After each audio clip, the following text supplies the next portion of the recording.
so now we are recording. We did want to talk a little bit about the chat and how we are going to use the chat moving forward. And so our plan is to use the chat more as a whiteboard. We would ask that you not actually use it to chat back and forth because it's distracting.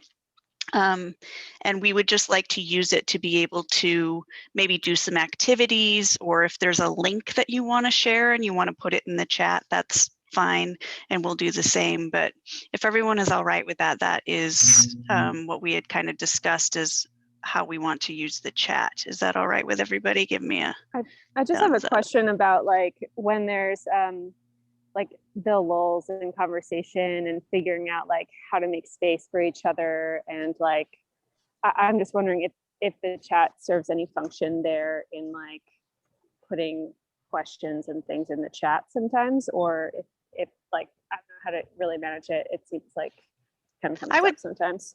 I would say that would fall under the using the chat for an activity.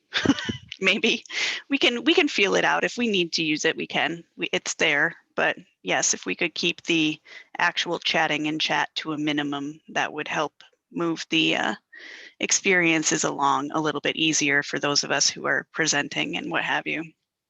But the chat is public record as well, right? Sorry, Subba, what was that? No, go ahead. Amy, you were asking.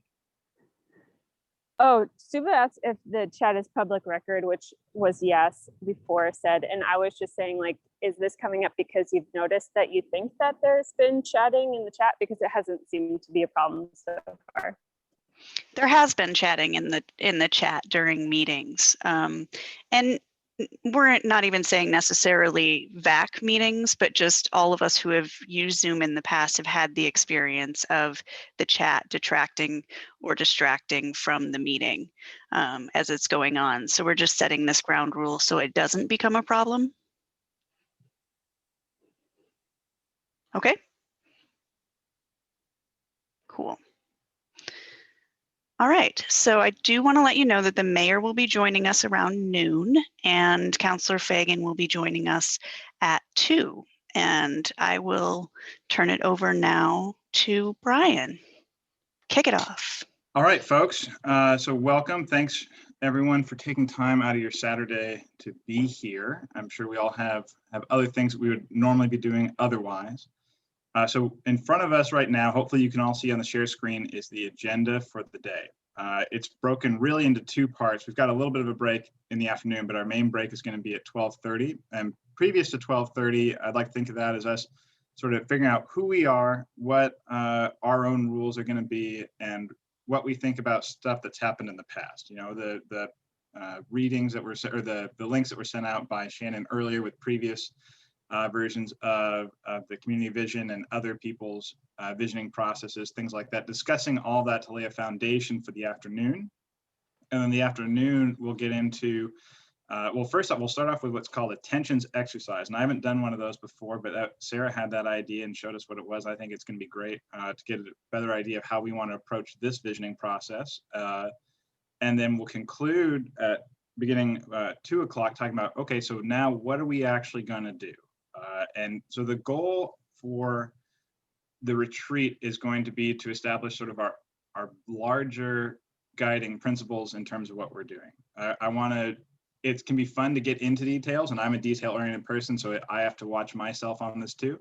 But I think today, rather than getting hung up on, say, like individual questions we might ask or where to put a comma in a question, we'll try to stick it with the big ideas and then move on from there in the future. Anyone have questions about that sort of general overview of what we're doing today? Okay. So the next, I'll stop the share screen because I think for this next piece, it's going to make a lot more sense for us to be able to see each other. I've asked Wade, because he sent, as you all probably remember from our last meeting, I'm not great at the icebreaker stuff or these sorts of questions and things to get us moving. And so I talked with Wade because he sent me a couple of ideas and he had some things he wanted to try out. So I'm going to ask him to lead us in this next section for us to get to know each other a bit better. Okay, so the goal of this section is that we get to know each other as working compadres. And obviously, normally in a working situation, we're able to have side conversations. We're able to talk with each other before meetings. We kind of get to know each other. We could even have an informal round robin, introduce ourselves kind of thing. But I was asked to put together an icebreaker activity that allows us to tell each other who we are, basically, what's important to us. So here's how the activity is going to work. I'm going to ask you to think about the 2 or 3 things that are most important to you in your life. Think about where you spend your time, where you spend your money, where you spend your efforts, the things that distract you the most, those kinds of things. Come up with the 2 or 3 things that are most distracting. You will have 90 seconds to describe you to the rest of us. I will go first to model the process.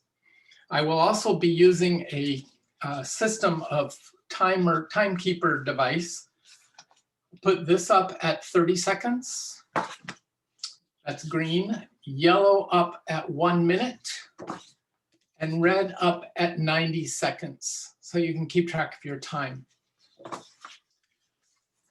Trying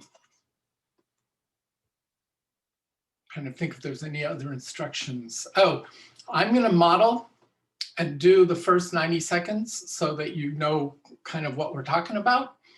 And then I'm going to give you 1 minute to put your thoughts together, take little notes on a note card or something, what you want to say, how you want to introduce yourself to us. And then we'll start. And in terms of a sequence of who's going to go first, I thought I would just go round robin on my screen. So you won't know, nobody has the same orientation, so you won't know when your name is drawn, but I feel that's the fairest way to take care of the who goes first, who goes last issue. Are there any questions? Great, I'll just jump in real quick to say, I know sometimes folks feel uncomfortable talking about themselves, and so don't, if you have a hard time filling the full 90 seconds, because sometimes that feels longer than it is once you start talking, that's okay too. Don't feel pressure to have to keep on going if you're feeling uncomfortable or can't think of other things to say or don't feel like that, okay? Thank you, Brian. And also, likewise, if you happen to go, we don't expect you at 90 seconds to all of a sudden stop talking. The timering device is simply to help you keep track of things, and we expect each of you will put yourself under the appropriate amount of pressure to keep our time limited. There are, how many are there of us? There are 13 of us. So that's how I came up with the 90-second time frame, given the 20 minutes we have for this activity. Okay, so I'm going to start my clock.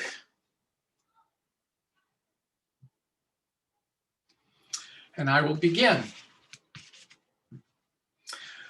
My name is Wade, and I 2 years ago retired from teaching as a special education teacher for 31 years. Prior to that, I worked with kids in emotionally disturbed situations of residential treatment centers. So I've done a lot of work with kids, particularly kids with emotional challenges. Most important to me is my family. I have my mom, who's 88 years old, living back in Illinois. I've taken over all of her finances and monitor her money. My brother lives up in Battleground, but more importantly is my immediate family, my wife, who lives here with me in our empty nest, and she does mindfulness training, mindfulness coaching. Sorry, I missed my timer on that one. And then my son and daughter, my son lives in Japan, just got his master's degree in international studies. And my daughter lives in Los Angeles and works for an advertising firm doing data analytics.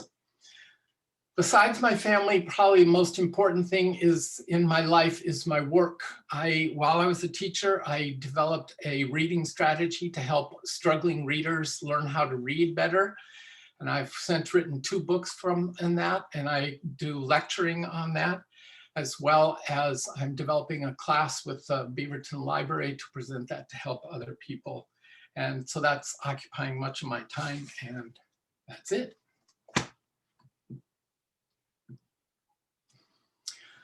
So now take 1 minute, and I will time that and give a 30-second warning to take some notes.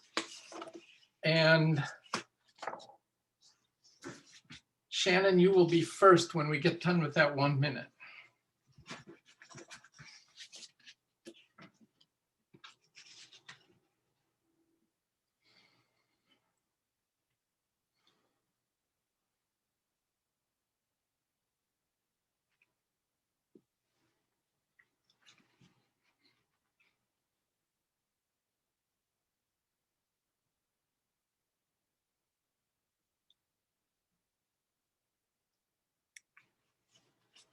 Thirty seconds.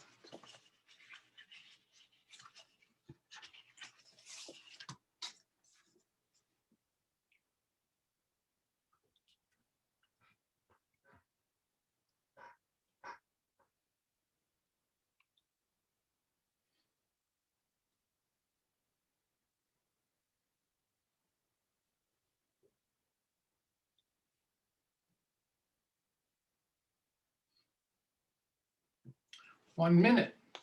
So Shannon, you are up, and Brian, you will be next.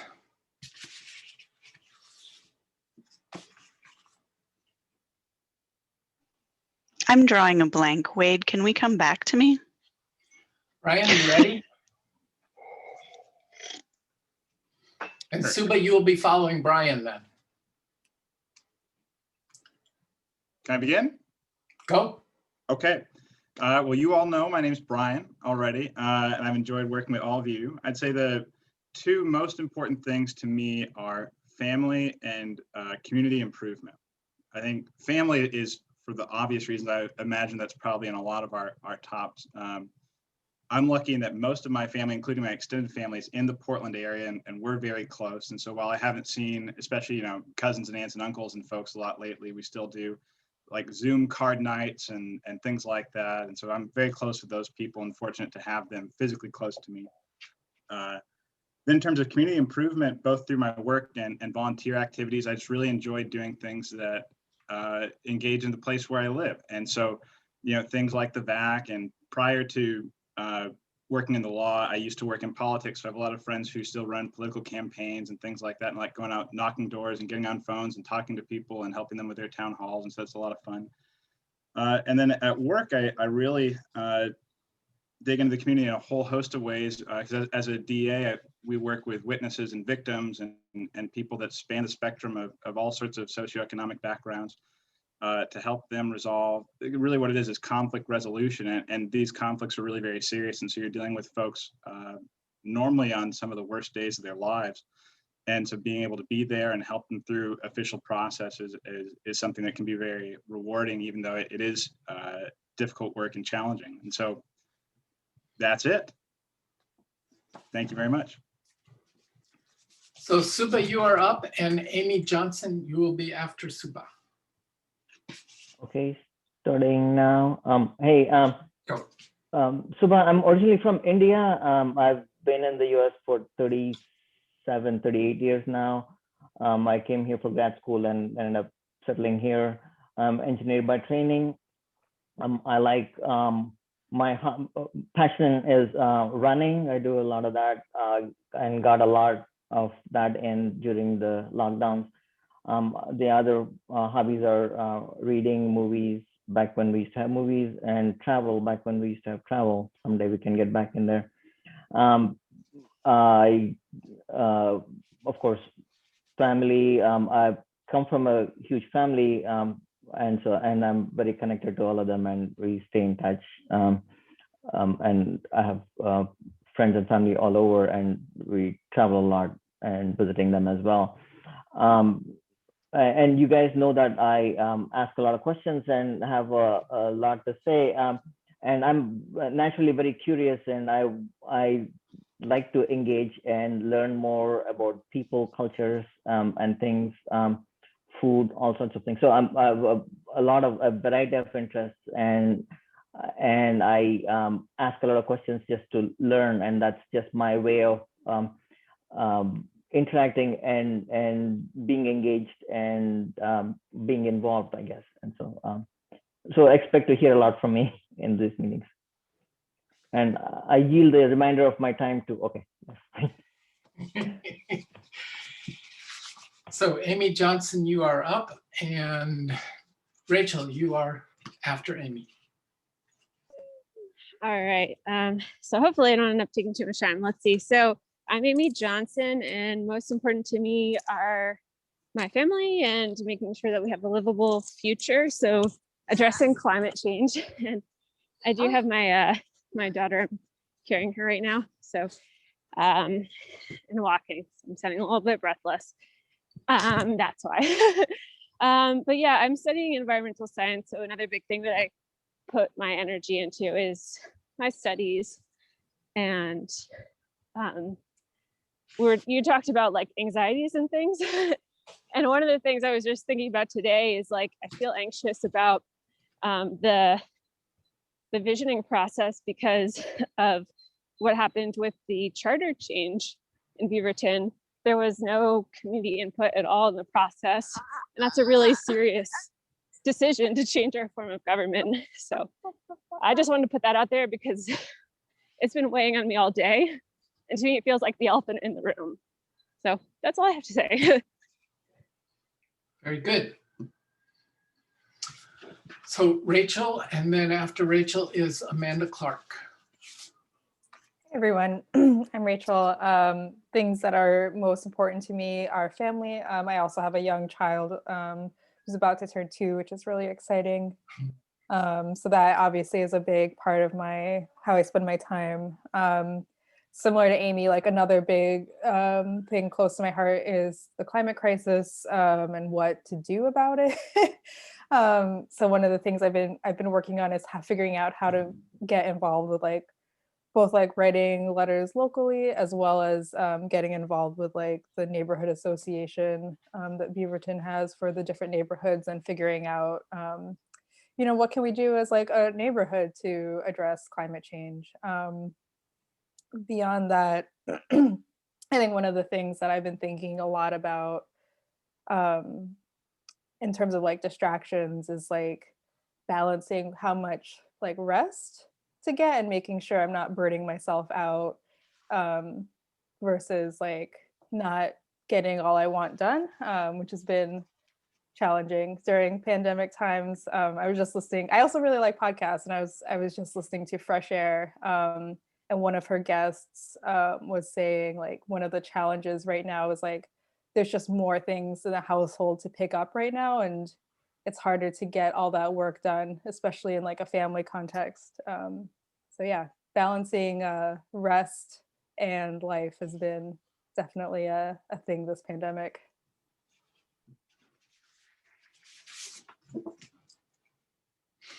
Okay, Amanda Clark, you are up, and Christina Lent, you will be after Amanda. Hi everyone, I am Amanda, and I was struck when you said what distracts you, and the first thing that popped into my mind was people. People are always my distraction, and so I really think I like engaging with people. I like connecting with people, and that kind of finds its way into what my work is. I'm the community engagement manager with Beaverton Civic Theater, and I also just recently started a company with a friend of mine this year called the Future Makers Collective, which is about getting curious minds together and creative thinkers together and kind of exploring personal growth. And it's almost like a mastermind meets a chamber of commerce meets a kind of cool. So that's kind of where I spend a lot of my time, is looking for ways to connect with people and build engagement so that people don't necessarily feel like they're disconnected from their world or from their communities. So that's something that's really important to me.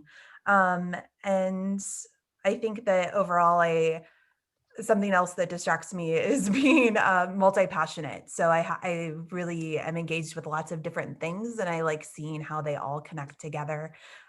So I do a little bit of everything, and I identified when Subba said very curious. So I think that I'm less of a question asker and more of a listener, I think, and I try to put together pieces and then really take more time with deciding what question I want to ask. So there you go. Thank you. Okay, so Christina Lent and Sarah, you will be next. Okay. So I'm Christina, and the most important thing to me is my family. My husband is a teacher, and then I have a 12-year-old daughter who's a 6th grader, Eva, and she's kind of our world. We were trying to have her it took us 8 years. We had 4 miscarriages before her and another miscarriage after her. So she's kind of our world. And so she's the most important person in my life. And sorry, my husband, but I finally have balance for the last 5 years with work and home. Prior to that, as a journalist, I was on all of the time and had hardly any time to. Here we tried all this time to become parents, and then I was having to work all the time because the news cycle was ridiculous. And so I feel like I got out of a bad, abusive marriage when I left the newspaper world and got into this wonderful marriage with Tualatin Valley Fire and Rescue, because I can make a difference and use my skills. And I have people who genuinely care about me and who tell me to, stop working. And so I have a really hard time saying no to projects that come up, and I have people that look out for me there. So Sarah, you are now up, and then Amanda Hoffman, you will be next. All right, good morning, everyone. Same as most of all of you, family is the most important thing to me. I have 2 little kiddos. I have a 6-year-old boy who's in 1st grade. Oh, he's 7 now. They are important. I just don't have a good memory. And a 4.5-year-old who will be going into kindergarten next year. And Wade, we may talk sometime, because my little guy is what they call twice exceptional, where he both has some special needs and he's talented and gifted. So that has taught me a ton. But in general, what I'm passionate about is really coaching. Like I used to coach lacrosse. I used to coach for Girls on the Run, and helping, children just build character and everything. And I think now, as I haven't had as much time for that, it's morphed into my career. And so as a manager, I typically supervise pretty large teams. And so I really like, a coaching management style and helping people reach their goals. In terms of other passions, I can't pick just one thing, but as long as I feel like I'm doing good into the world, then I'm happy, so I always try and align myself with organizations I believe in. I worked at the food bank for many years, and then New Avenues for Youth, which is a youth homeless nonprofit. And now I'm at the zoo, where we're concentrating a lot on climate change. So I don't have just one thing, I have a lot of things, but I'm really excited to be here with all of you today. So Amanda Hoffman, you're up, and Cynthia Moffett, you are next. All right. Hi, everybody. Sorry, the sun's going in and out, so it got dark here. But as most people have said, family's most important. Family's why we chose Beaverton. My husband and I, he was working for Intel at the time, and we had to make a choice of, we were in LA at the time, had to move either back to San Diego, where we had just previously been, San Jose, or Portland, Westside Beaverton. And we chose Beaverton because it sounded like the best place to start our family, and it was close to, I'd grown up in Seattle and had family and friends in the Northwest and California, so it was a good place, and we've enjoyed our choice ever since. I have a 12 and 15-year-old boys, and man, it goes fast. I mean, it seems like just yesterday, my 15-year-old was actually at Cynthia's school. Cynthia was his principal. So it just goes really, really fast for those 2 years ago, or a 2-year-old seems like a couple days ago. But, so in a way, I feel like I'm just waking up too.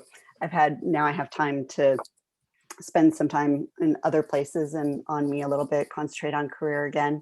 I really like Amanda's description of multi-passionate. I am one of those too. I always have a hard time explaining what I do for work, because I've had law and mediation and a bunch of other experiences.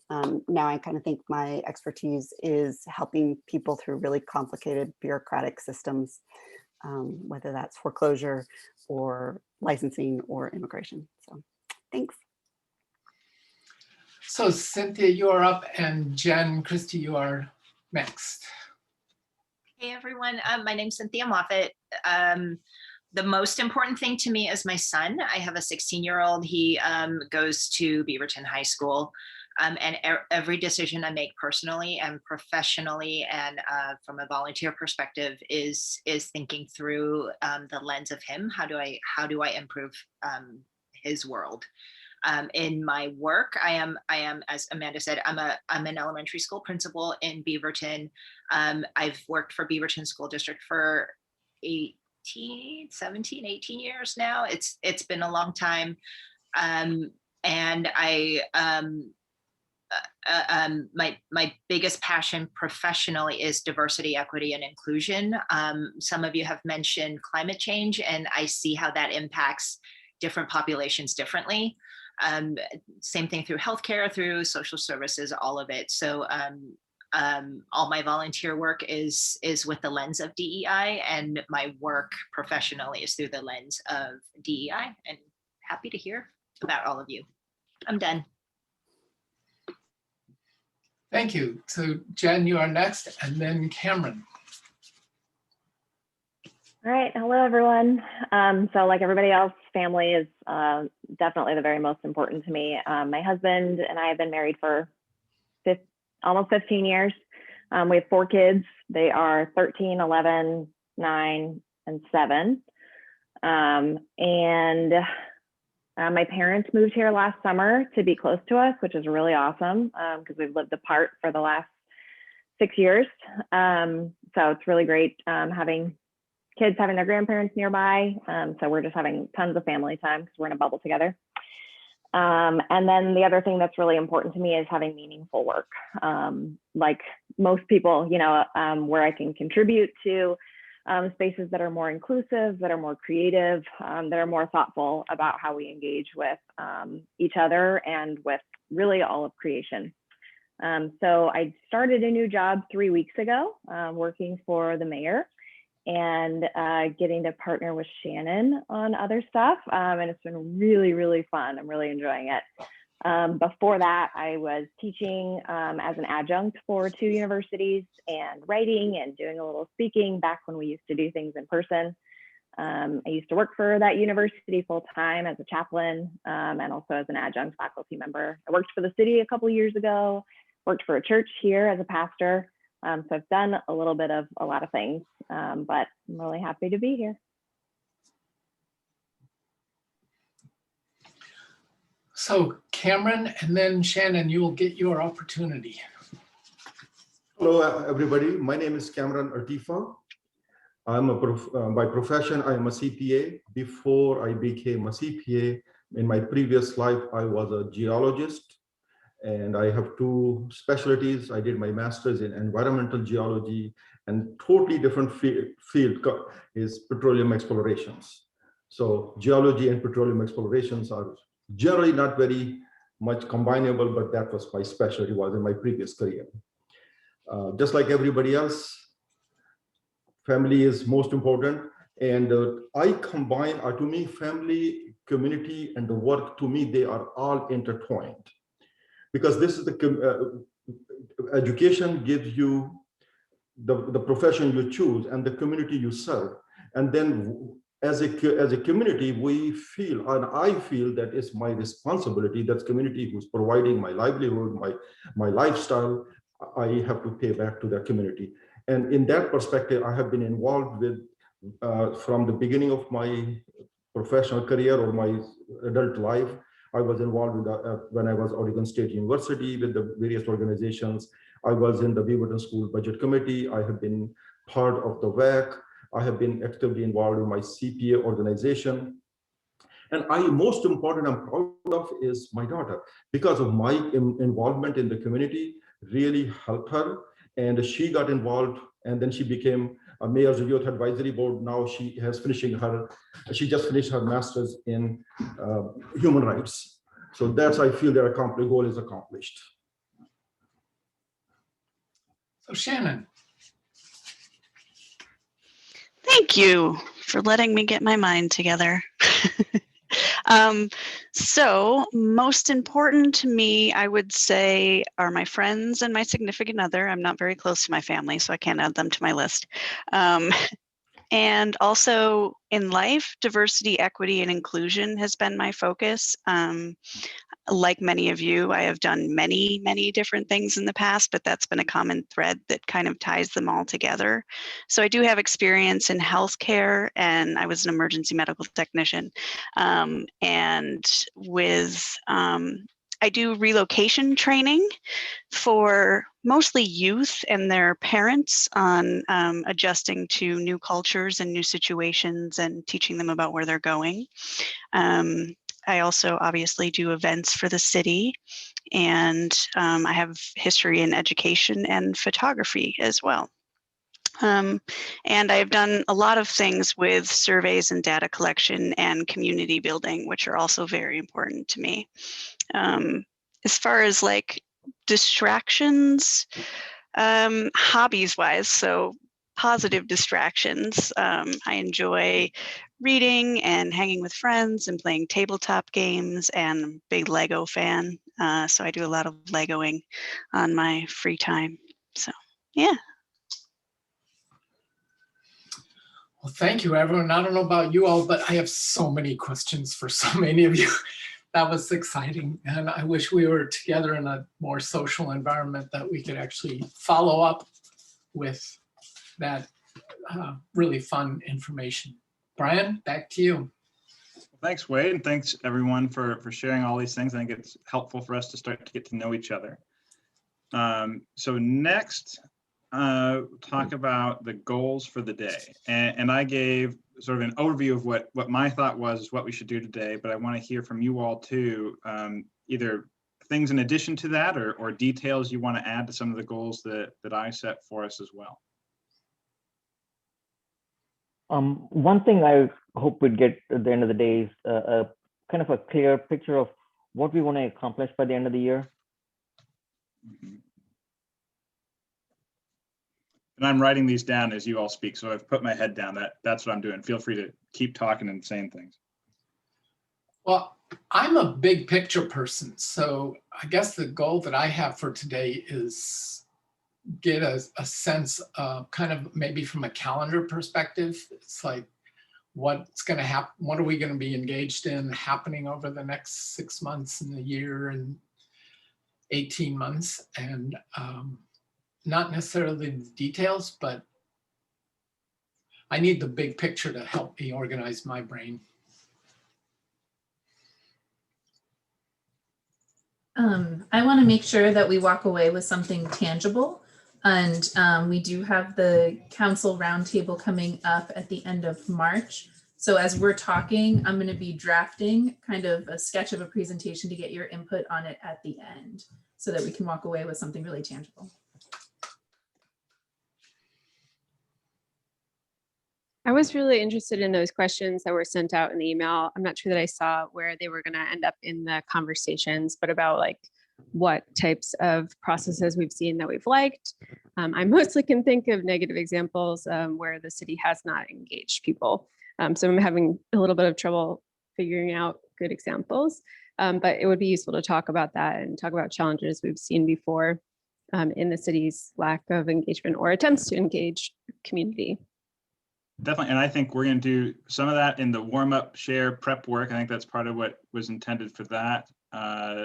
That 20-minute section, and then also in the pre-read section later, we're talking about grounding. It goes specifically to some of those plans and say, did you see anything surprising or interesting there? So we definitely have some time blocked out for that. So I'm glad you're looking forward to it. Any other thoughts? Okay, well, I think those are good, and those are all things that I think we all agree we want to accomplish. So let's do that today. Next, I'll turn it over to Shannon for the review of a working agreement. All right, thanks. Let's bring that up. If you have the document that I sent you an email, that would be great if you could bring that up, but I will also try and bring it up here.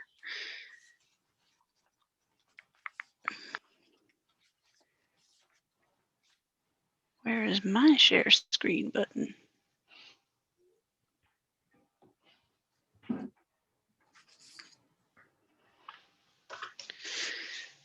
Okay, so can you see the screen?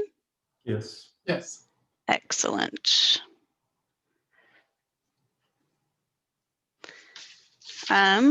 The working agreements are on page 3.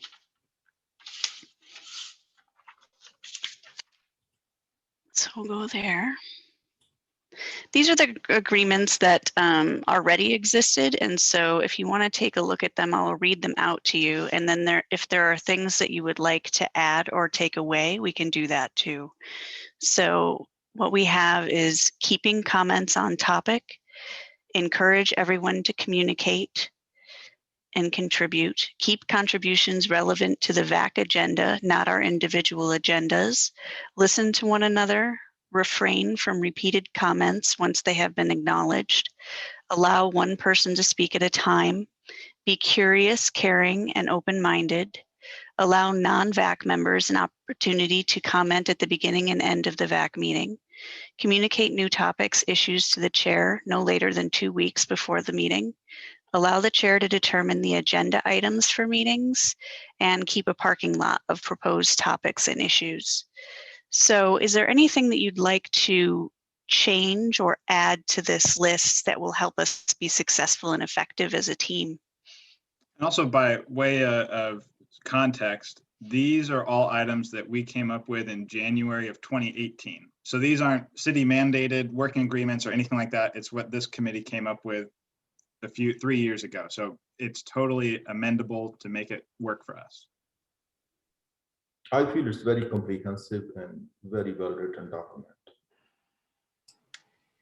I think that the only thing that I would say, and I don't know if I'd want to put it on a working agreement, is that the reason I like doing that type of warm-up activity and get to know each other is I want to be around people that it's okay for me to be stupid, for me to say things that haven't fully thought through that may actually end up being a bad idea.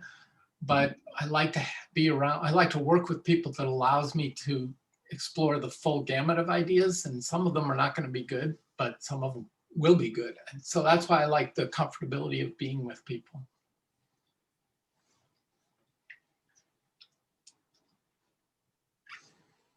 One thing and you know that goes both ways, right? Yeah. Amy, go ahead. Oh, one thing I'm just wondering about, and maybe it's not important or a good idea to do this, but in terms of agenda, like I'm wondering if things will come up closer than 2 weeks in the future, and if we might want to have like some leeway for ourselves where at the beginning of the meeting, people can propose new ideas and we can vote and see if we need to add anything to the agenda beyond what we had already prepared, if there was, something that came up that seemed urgent to everyone. I'm going to let Brian weigh in on that, as I think it's more of a question for him.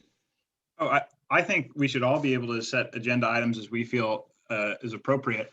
I think the only challenge that we have is for public meetings law, we have to give notice of our agenda, and then it has to be fairly, we can make sort of tweaks within categories, but we have to keep it pretty much as is to meet the public meetings process. But what we can do, and perhaps what we should do, especially as this process becomes more dynamic once we begin outreach, is to include a standing agenda item of, I'm not sure how to phrase it off the top of my head, but something like pressing issues, recent updates, something like that. So if we do have things that we need to respond to quicker than 2 weeks, or if people have ideas that they didn't have time to email to Shannon or me in advance, that it puts a place on there for us to talk about them. And as long as they're not things we have to make official decisions about, I think that's probably just fine.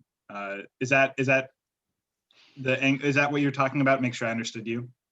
Yeah, that sounds reasonable. Yeah, I think having some like standing area where if there was something that came up in a shorter than 2 week window, that sounds like a reasonable way to talk about that during the meeting if necessary. Okay, yeah, then I think we should and we can make a note of that for me and Shannon, that for future agendas to have a 5 or 10 minute spot, say, urgent, pressing, time sensitive matters or something like that.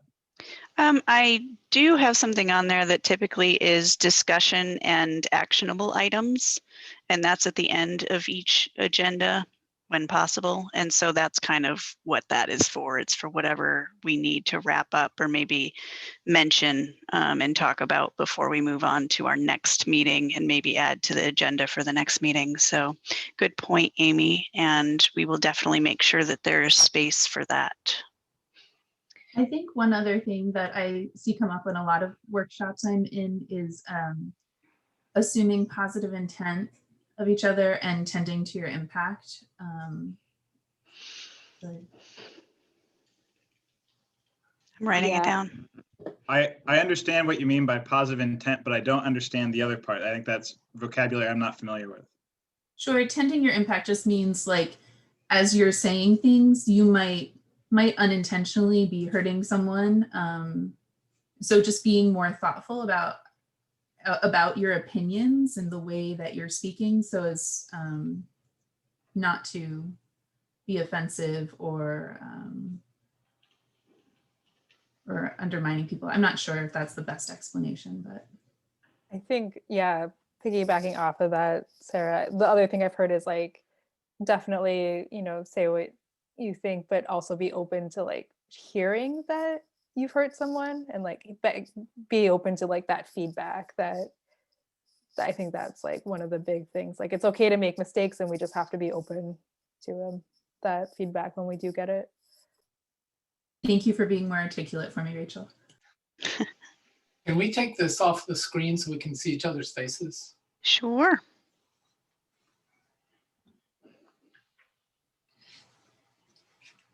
Is there anything else anyone would like to add? I was wondering that when we were talking, I think it would be a good addition to add some language. So be open to other people's thoughts and views, or along those lines, because I think that was a very good suggestion was brought in though. Yeah, it sounds like Or something along those lines. Number 7 has be curious, caring, and open-minded. See, but it doesn't comprehend that what was said though. Yeah, I'm hearing, we're kind of circling around that space of creating a safe space for sharing, of being open both ways. But I don't have the perfect wordage, so I don't know if somebody else. Exactly. It's a sensitive word, it's a sensitive issue. But I think it's a very good point which was brought in. I really think it's very important that we somehow tweak it and put the right wording there. It's a very good point though. Okay, I can workshop that and bring it up in our next meeting, and I'll add the other things that you've recommended, and then we can approve them in the next meeting if everyone's okay with that. I don't know if it applies here, but I've heard the term good controversy before, and good controversy is centered around conversation that helps you to, like, better understand things in order to come to a decision, as opposed to necessarily to avoid a question or to attack someone else's point of view or something like that. So I don't know, that kind of seems like there's a little bit of that in there as well. It is, but I think the way I am reading or I am trying to assess or analyze it, it's because some people just, it could be different cultures, different opinion, different, any kind of orientation. And then, I think the focus is on that perspective. That, maybe how we look, feel, talk, speak, think. So that kind of has to be somehow brought into the context. I think that's what I am seeing it. Or I thought that was the intent.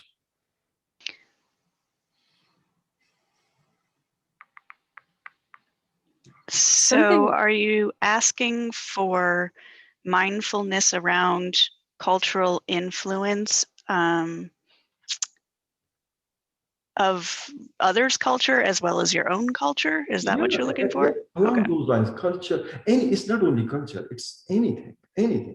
Because we just have to be sensitive. I think literally it's about the sensitivity. Because, you know, only person who gets like a discrimination, maybe the too much word, but it's basically, it's not the person who's saying may not know, but the person who's feeling that's the person was suffering from it. So we have to start bringing that empathy or something. So I don't know what the right wording is, but I think Sarah and somebody else, there are two people brought that one, and I kind of agree with it very much. So because I think it lacks in a lot of places, and it should be one of our focus in all our principles, guiding principles, anywhere. In fact, in our life too. What about something I don't see? Something about respect. So respect of differences, because that's respect of our diverse backgrounds, but also respect of diverse opinions. And you're hitting it. You're hitting right there. You're hitting the nail. Yes. What about language like engaging and listening from a place of understanding and mutual respect? That's great. With sensitivity of something. Sure, yeah. With cultural sensitivity. Yeah, along those lines, yeah. I really don't know the right wording myself. I have to work on it. This sounds very familiar to mediation training, where the goal is to seek understanding. Thank you. But I don't have, but that may be a source of where you can find the wording for it, Shannon, is to talk to the people, Lisa over that does mediation, and they have phraseologies that might be addressing this. I have mediation background as well, so yes, this will be fine. Yeah.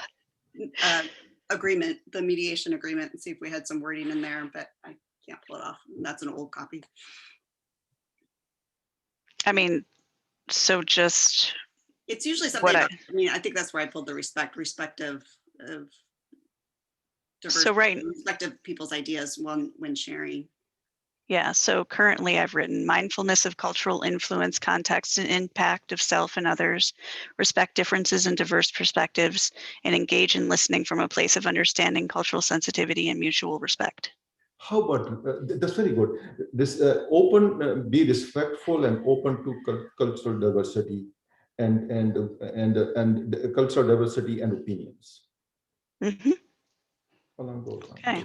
Yeah, I think that's enough. Anything else before we move on? Do we want to include the word centering? Like, I'm not sure exactly, but we are trying to center those types of voices that are more marginalized. And I don't know that we could do like a progressive stack in this situation. It doesn't seem like that would work very well, which is where you like invite the people who are most impacted or like most marginalized to speak first. I think it would maybe like make the conversations harder to have to use something specific like that. But I don't know if we need any language around, and I'm just talking out loud about like centering marginalized voices, and like, especially once we do the feedback, centering those types of input. So I think that this is just agreements between us for how we will conduct ourselves within our meetings, and not so much about the overarching way that we envision working with the community and processing the information that we get. So I think that that is really important, and I think most everybody is on board, but I'm not sure that adding that to this is the most appropriate thing, unless I'm understanding it wrong. Shannon, what if we worded it as decentering whiteness as much as we can? Okay.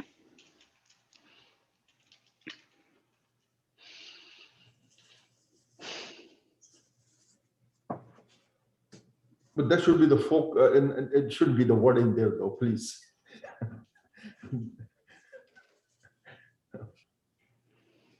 I don't know how we're going to end up with all the wording, but as a white man who's trying to figure out this whole privilege notion that I have, I'm excited that we are even addressing this issue. And I really appreciate being around all of you to help me in my exploration.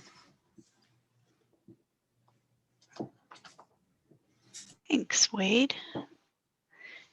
Anything else? I just wanted to say one thing though, because overall, generally everybody is, most people are very good people.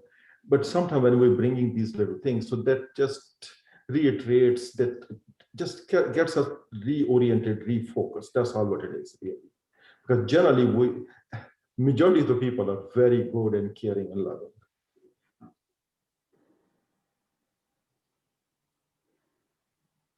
I think that speaks to our assuming positive intent.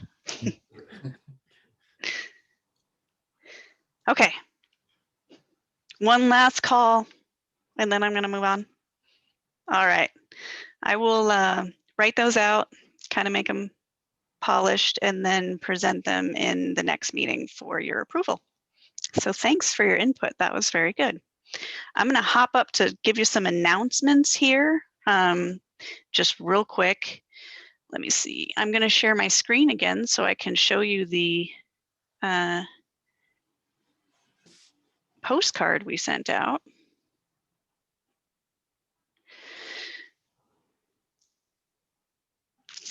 Can you see it? Yes. Cool. All right, so this is the postcard that went out. Unfortunately, we weren't able to do translations. We just didn't have enough time to get that done. That process with the city is actually really complicated in order to have the translation stuff happen, and it usually takes like about 3 weeks. So they can do things faster, but we weren't able to move fast enough to make that happen for this one. But we did get this out, so people do have it, and hopefully we will get some response back. Oh. Questions about that? Was there something on the other side of that? No, so one of the restrictions for prepaid mail is that one side can only be for like the address and barcodes and all of those things. So yeah, there wasn't anything fun on the other side. And it wasn't glossy, was it? Right? I mean, I'm assuming not, but it was not. I asked for matte paper so people could write on it. Cool. Could you they show were it going to make again? it glossy. Sure. Shannon, have we heard anything from folks about it? I have not. Okay. It will be sent to me back at the office. I try and go in on Fridays and check and see whether or not I have mail, but I'm working from home. So once a week, I will check and see if we have anything, and I'll be able to kind of compile those and report back. And how many copies did we print, and do we have extra copies? We printed 275 because that's how many boxes that Village Baptist said they were going to give out. And I don't believe we have any extra copies.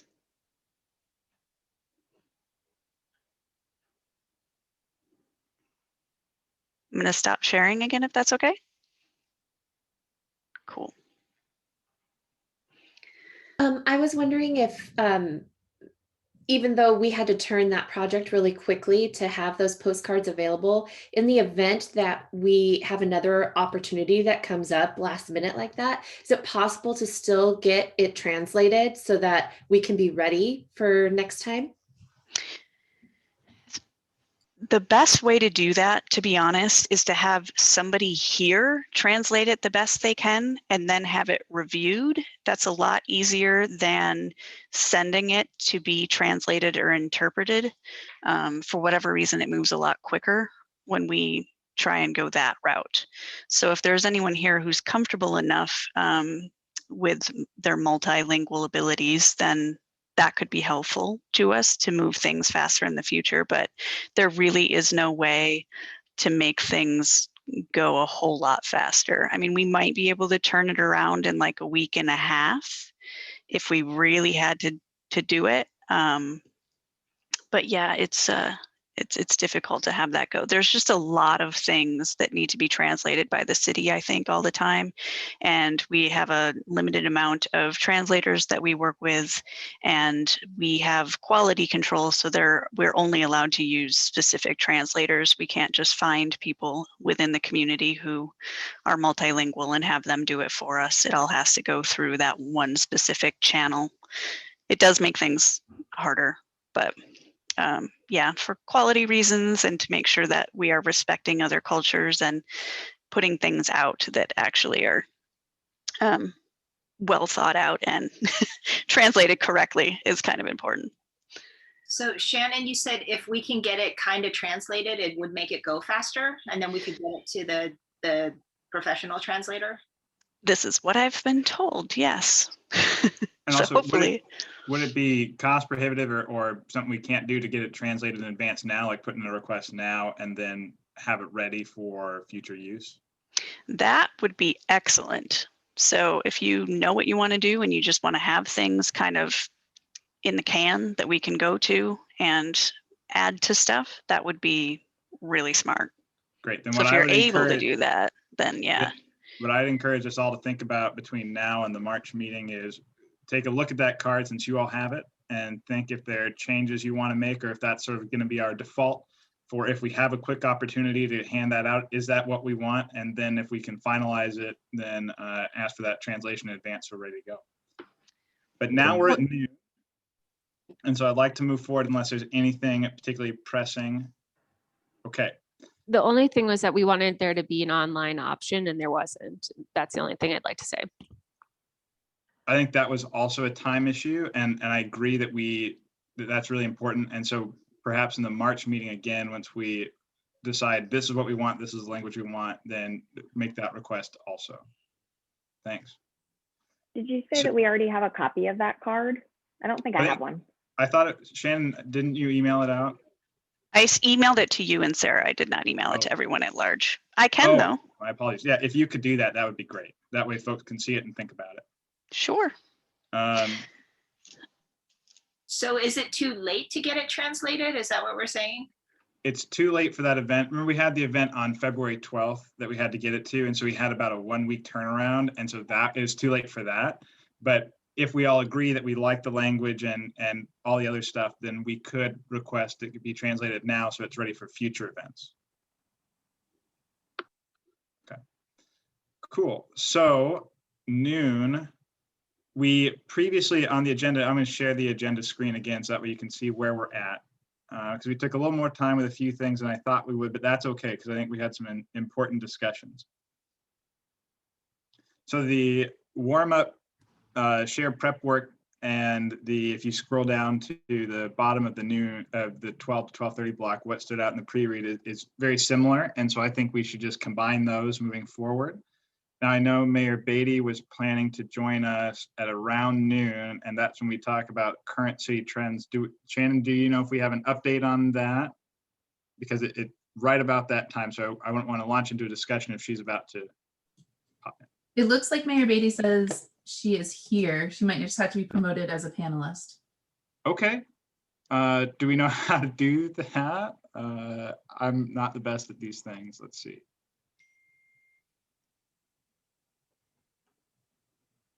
Let me call my first grader for Zoom support.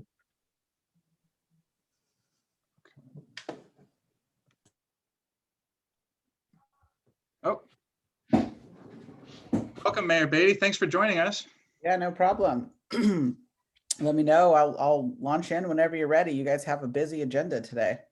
I think we're ready for you right now. Actually, the current city trends is where we anticipated you coming in, and that's where we're at. Perfect. Well, thanks for inviting me on a Saturday. You probably hear my kids screaming in the background. What I think is really awesome about the pandemic, which there's not a lot, is the ability to attend a lot more meetings. So my staff has me booked pretty much 7 days a week for the last 6 weeks straight to come to more things than humanly possible in a normal year. But it's important work to make sure I'm getting out to our boards and commissions. I was particularly interested in coming to talk to you. I think looking at the screen, I know almost all of you on here, which is unique and weird. But the Vision Advisory Committee is my service alma mater, so to speak, on how I kind of got to be a city councilor and later became the mayor. So I wanted to pop in when you guys were doing this planning as somebody that served on, and you guys have Mark Fagin coming in later. I know we both served in the early days of the first Vision project. And I wanted, and I know you guys are talking about how you're going to be doing things differently. And I just wanted to come in and encourage that, even though when I was on the Vision Advisory Committee, we had a banger year, we did tons of outreach.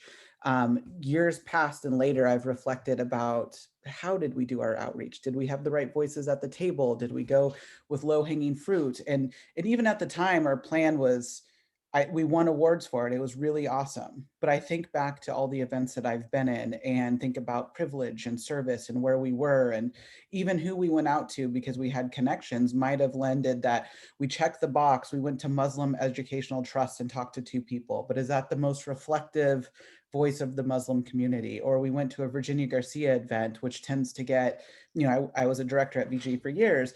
You do get a subset of the Hispanic population there, but is that truly reflective of the entire community in Beaverton? Or we went to the Diversity Advisory Board, but again, is that truly reflective? So when you guys are thinking about how you're going to be doing work in back, I want to encourage you to push the boundaries, to really come to council and make us support you so we get a true vision of the community. And we know with COVID, it's going to be hard to do time and stamp and how things are going to look different.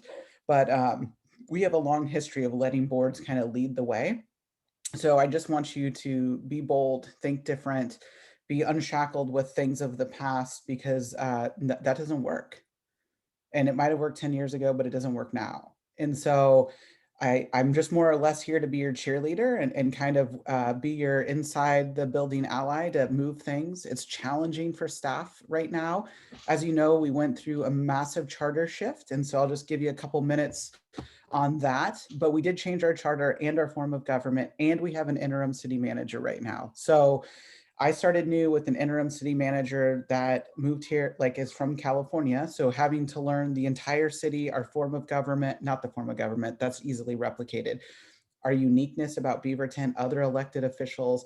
And so I've really have taken the role, which we house in the mayor's office, of government affairs and relations. So working with the Capitol, working with federal agenda, working with other elected officials like Metro, the counties, other cities. All of that stayed at house in the mayor's office, and the city manager is doing things in the building. For staff, it's hard because they're used to the mayor and the city manager being one person. So they're kind of paralyzed a little bit on who's doing what and who's operating who. And that is not always the best fit for a group that's going out in the middle of all this transition, trying to do something really awesome, like get our community vision off the ground. So just know, staff are adapting to an ever-changing environment, which they're doing a great job on. But I think sometimes it's hard to know which direction to go. And the vision is such an important piece to the city council that we know we want this to happen, and we know we want you guys to do good work. And so sometimes just kind of tagging in the right people to do things is going to make it a lot easier.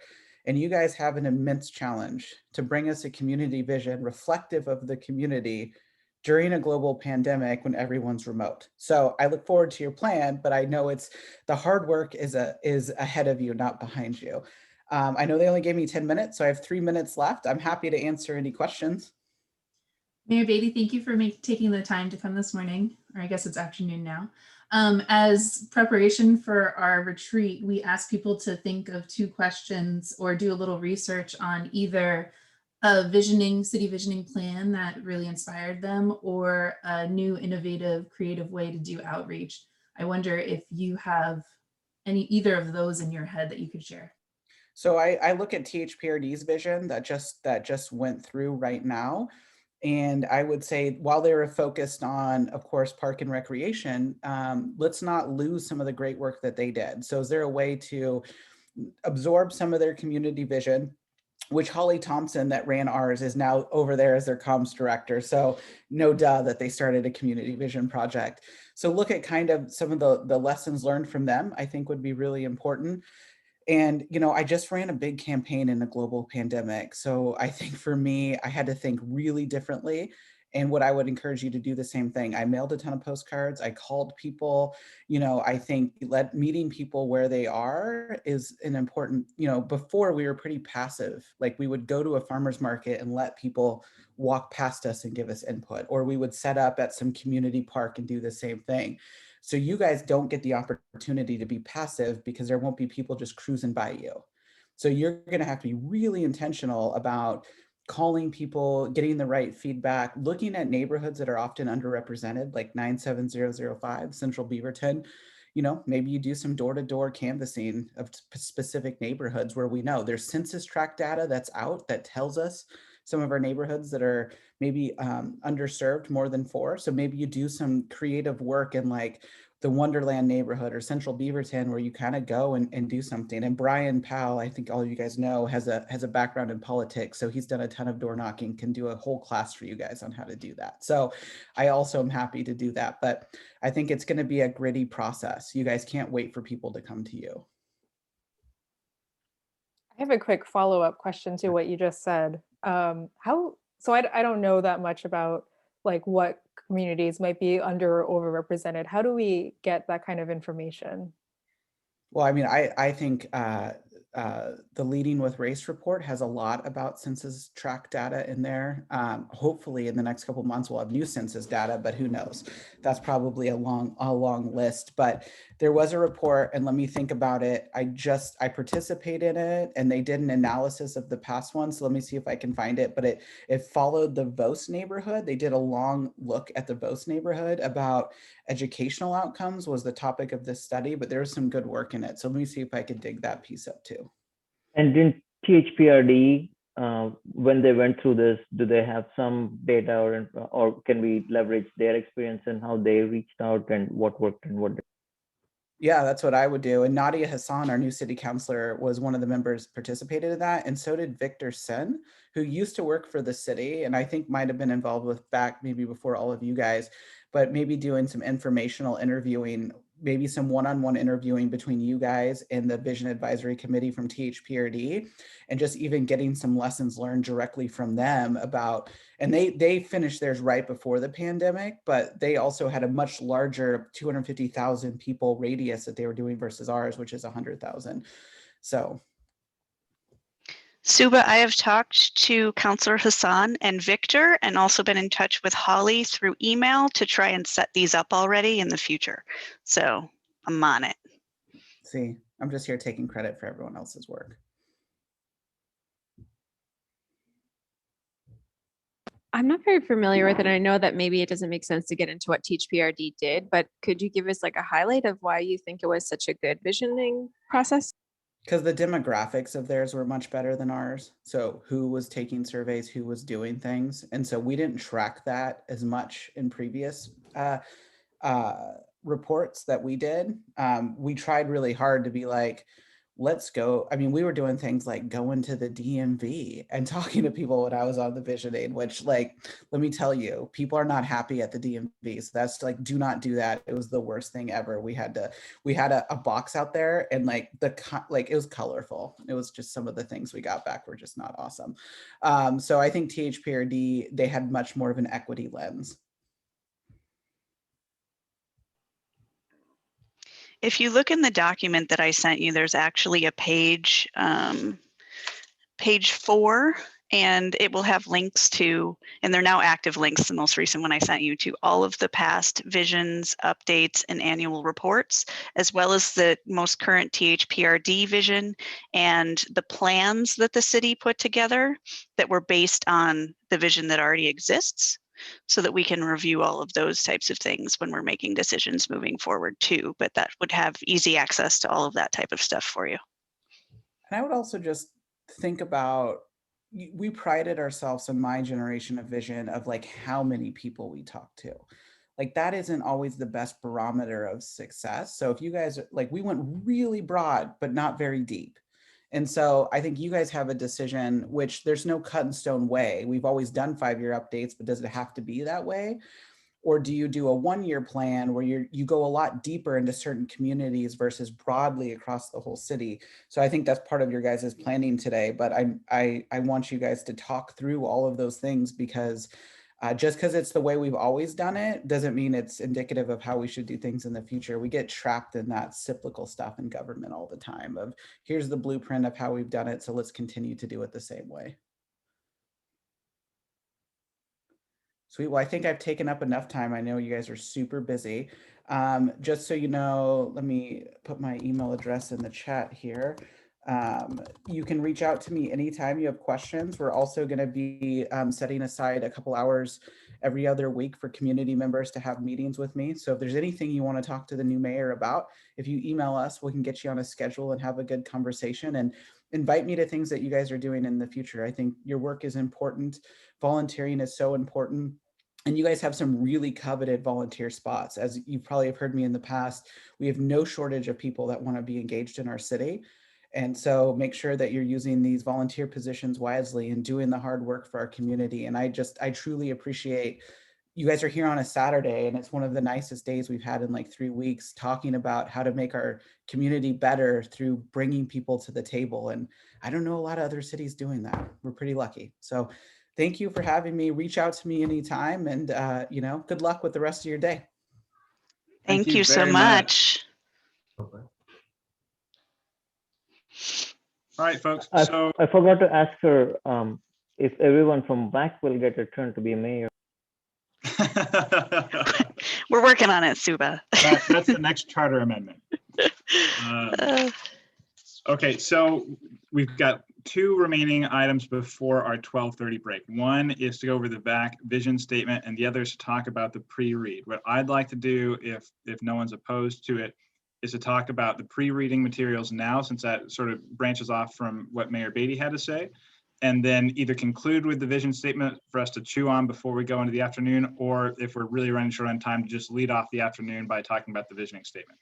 Hey, Brian, I have an opinion just because I'm putting that PowerPoint together and it already has the vision statement in it. So let's skip that for now and combine I recommend we open it up, and if people want to share some of the research they did, or if they noticed things from the pre-read, I think it would be good to like have that conversation now to get our juices flowing before the afternoon. Great, yeah, so all that, the pre-read, the research you did, what'd you find, what'd you learn, what do you want to talk about and share? Let's do that now. I'm really curious. When I was looking through the 2018 update, it looks like most of the action items were at least in progress.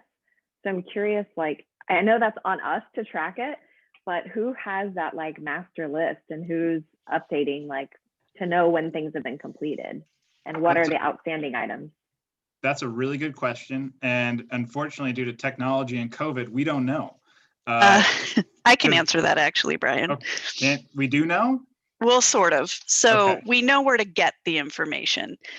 So pages 4 and 5 in the overview document that I send you, and 6, have the links to the City of Beaverton plans. So that's where you will find a lot of updates on your action items. I also have the people who are in, like the contact info of each person who heads each of those plans, so that we can talk to them and get direct input from them as to where they're at, and if they have any action items that they feel are complete, things that are missing, or things that they want to work on more in the future.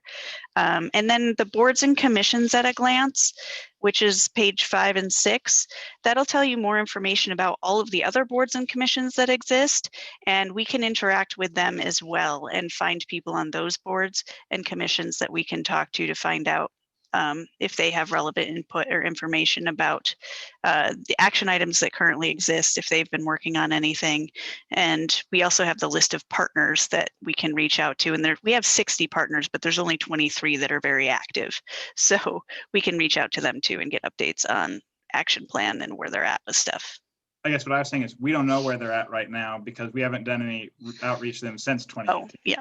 Right.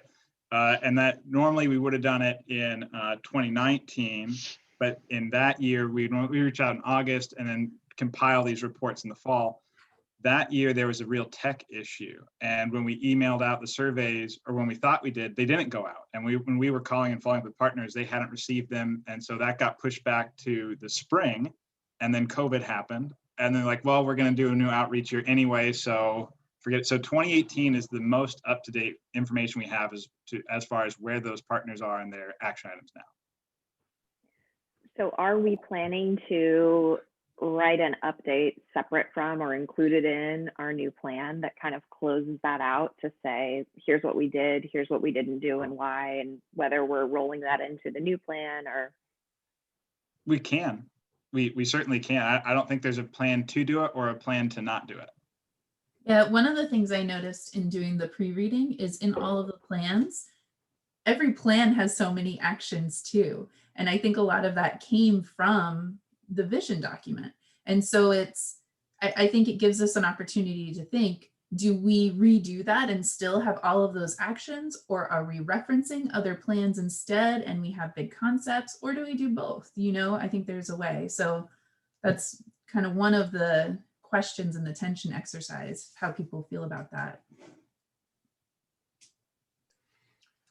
Then we also give some discussion to how the people in the city, staff people particularly, are going to use this document. And that one of our tasks was to go to them directly and say, we want to make a document that works for you. And yeah. I think, Shannon, you did some of that outreach already, but I think we're just starting that process. Yeah, I sent out that survey during budget time, which is not a great time to send that survey out because the managers use the vision more than people who are not managers, and managers did not reply because we were all trying to get our budgets done. So I'm going to send it out again, and then I'm going to send it out again until I get as many responses as I feel we should have. But we'll keep trying. But yes, we are getting, they're trickling in the responses. I just had an idea when we were talking about community partners and how to follow up on the action items. That might be a good way to kind of reintroduce ourselves too, if we think about it strategically, to check in and see how the different goals are being met, but then also an introduction of, we're getting ready to do this again. How can we best partner with you? So that might be a good idea. I think that's a great idea. Like a perfect example of that is like with TriMet, you know, how can we reach your ridership? Where do you, you know, post your flyers? How do you contact these people to tell them about bus route changes, things like that? And yeah, I agree. That's absolutely something that we should be considering. I wonder about apartment complexes. I think we all know without knowing, I think we all know what demographics we're not reaching. And they tend to be renters as opposed to homeowners. They tend to be people of color versus our white folks. So maybe we target new partnerships to specific businesses or specific locations that we know where we're missing some of the demographics. One of the things I was really excited about in the research was the THPRD visioning project that they just finished in that report. That was amazing. Everything from the breadth that they reached, the communities that they reached, and then just the report itself was really, I thought, readable, and I really liked the tone that they hit. They did a good job of explaining what they did, how they did it, and what they came up with.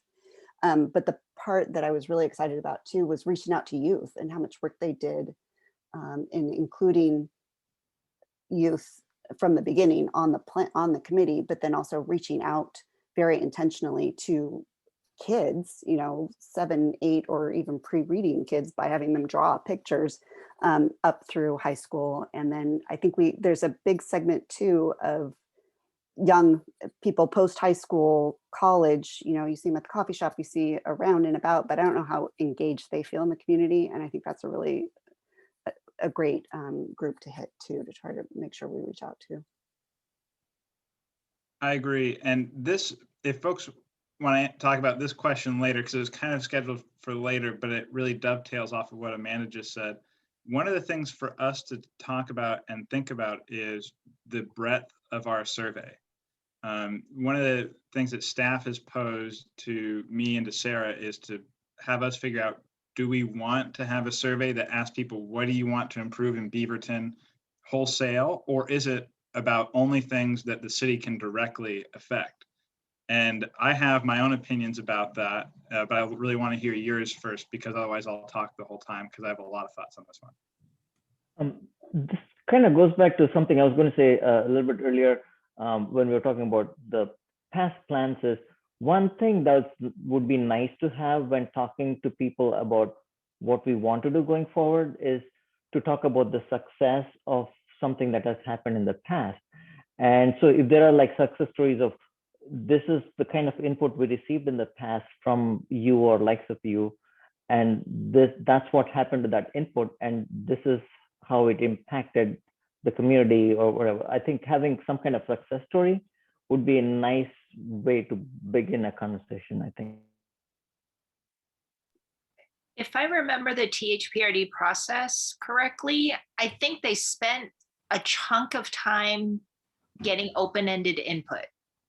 Like it felt like they were everywhere. Like every event I went to for the entire summer, or spring, or however long that was, they were there. Like, tell me what you'd like to see, and then they took all that data, honed it down into categories. And then, Brian, that would address your concern about what do we actually have control over? Because maybe we don't have control over TriMet, but we might have control over programs that the city offers. Yeah, I agree. Go ahead, Brian. I was gonna say, actually, my bent is the other way. I think we should have it incredibly, I really want to know what people think in total, because I think the city, even if things aren't, the sewer system or something the city can directly touch, the city government has the power to affect basically anything that happens here in a number of ways. And so limiting it to things that are traditionally thought of as city services, or that the city impacts in the first degree, I think is selling it short. But that's my own opinion. I know there are other people who feel differently. So I want to make sure we all have that space to talk. I'm in favor of the broader look, partly because there's so many different entities that overlap in Beaverton. I mean, there's the county and the metro, and just my experience in working with the speed on a particular street, it's like the traffic people in Beaverton are not the only people involved. And I found, the police have their entity, and the traffic engineers have their thing. And if we try to limit ourselves to just what Beaverton has control over, we're going to miss a boatload of information. Yeah, I found some cool ways of getting open-ended information.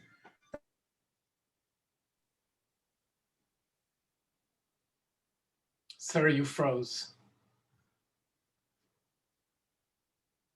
I thought were cool. I still frozen? Sarah, you froze. Oh, you're coming back now. Am I here now? You're like halfway here. Am I? All right, then never mind. You guys talk. Oh no. Sarah, just turn off your video for a minute and talk, and then you might be. How about now? Okay. Yeah, that's a lot better. Some of the ideas I saw were, like it didn't work. We lost you again. Getting a storefront where you have, a temporary group. We can't even read your lips. You're teasing us, Sarah. You have all these great ideas that we can't hear. Wait, she just posted in the chat.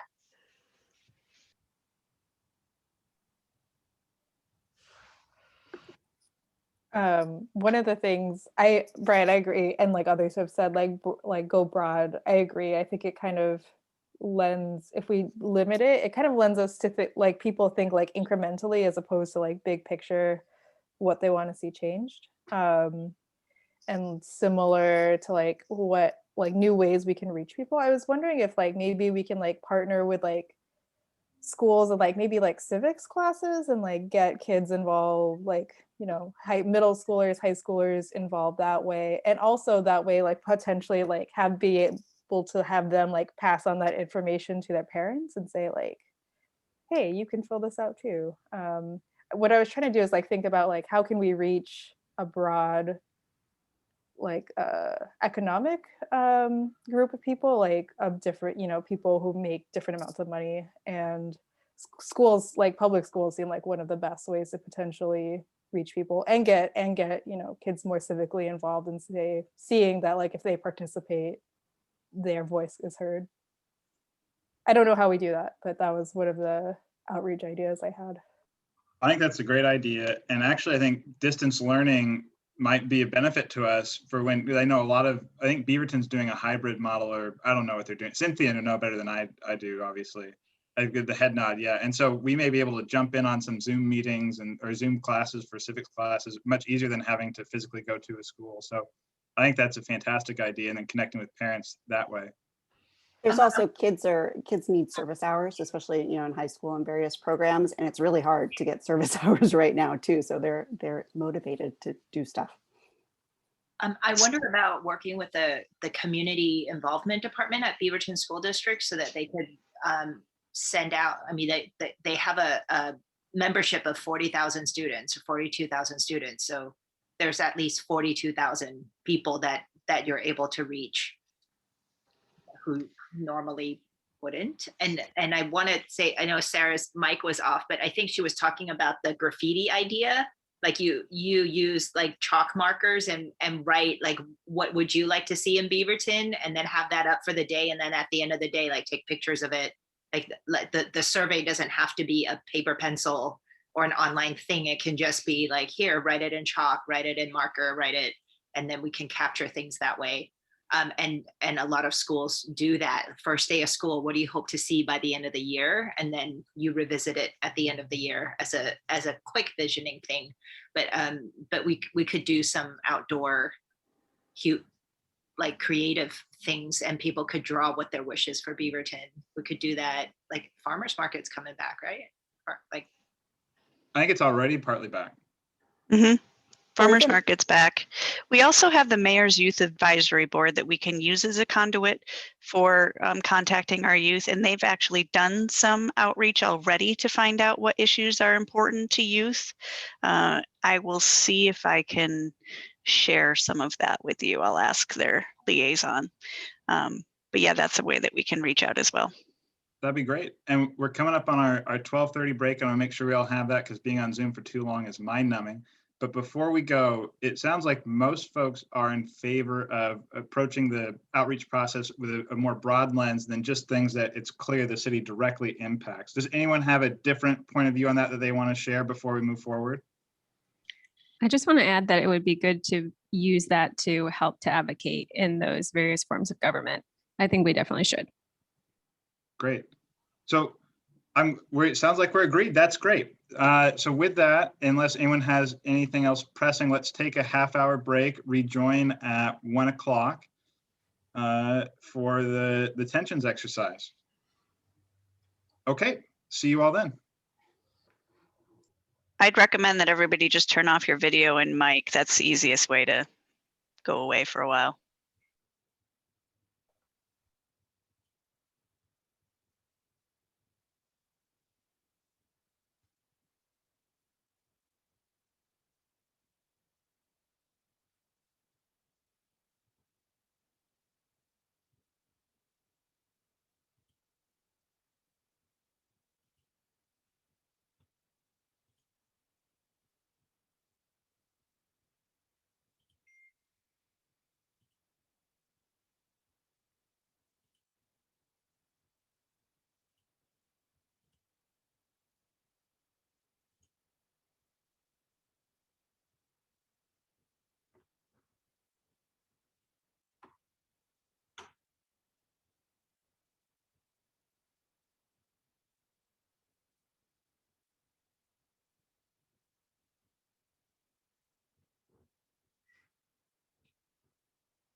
Mr. Balukovic, how are you? I am doing very well. I was thinking about you. I thought, what's going on with the album?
I will not shave. I will not take a shower. I just come meet with you.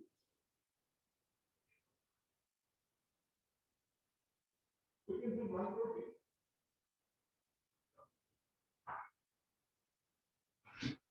And then, hold on a second. And then I will go back to work, go home. Then I'm not talking tomorrow. I just want to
All right, so it's 1 o'clock. We'll give folks a couple of minutes to rejoin.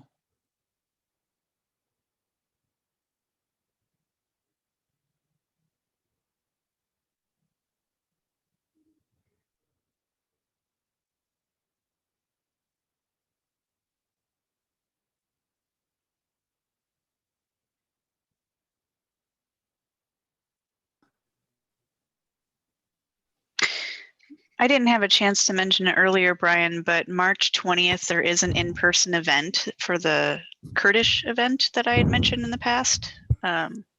So yeah, if that's something that you want to do something at, we should probably talk about that now. Great. In case we need to create stuff. Well, let's,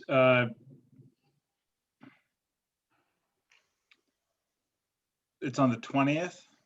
Yeah, I mean, we can maybe wait until the March 3rd meeting. I'm just thinking for translation and all that kind of stuff. If we can just have people thinking about what we might want to do, that would be good. Let's mention that at the end, and then we'll finalize stuff on March 3rd if that works.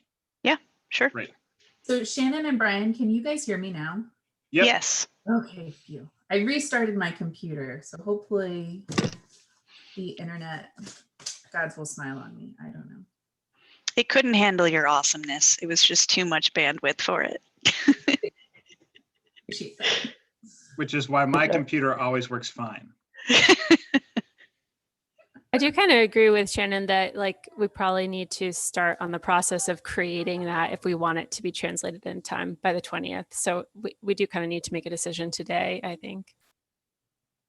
Especially I'm assuming there's mostly speaking different languages, or English is not always the most proficient for everybody who will be there. I'm not sure about that though. I don't know that much about the event. I'm not sure either, and I was going to check in on that too, just to find out what that does look like, so we know what demographic we're trying to hit. I missed what event this is for. Could someone share it again? We're going to talk about it at the end of the meeting. It's not a big deal. I was just mentioning an event that's coming up. All right, do we mostly have everyone back? I think we're just waiting on Cameron, unless he's here but just has video off. Okay. Cameron, are you around? We'll give him another minute. While we're waiting, I will try and share my screen. I'm also just going to drop a few last things I didn't get to say in the chat. I just wrote them out during the break.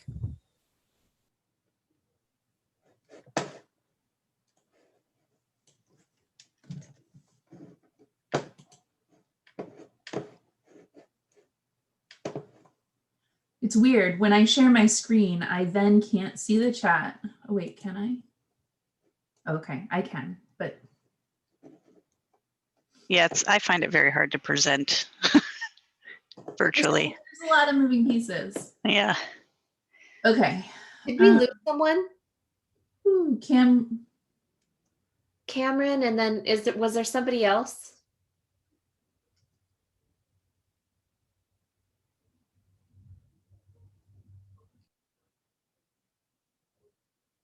Just Cameron.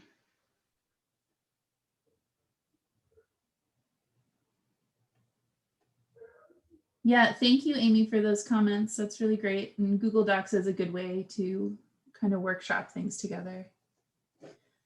And I meant in like those meetings we talked about, like maybe if we popped into like a school classroom, like using Google Docs for that type of meeting, not necessarily, I mean, it would surely be helpful in our meetings as well, but specifically in those types of meetings where you're wanting feedback from people, having a Google Doc where people can type simultaneously, I just feel like you get a lot of information really quickly.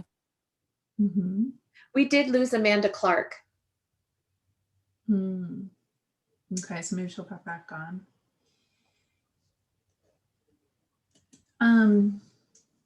So Shannon, maybe you can help me out, but I'm not seeing the annotate function.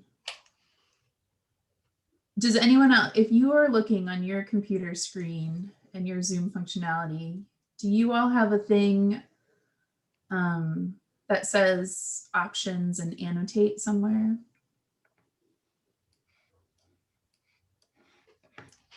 Zoom Gov doesn't have all of the same options as traditional Zoom.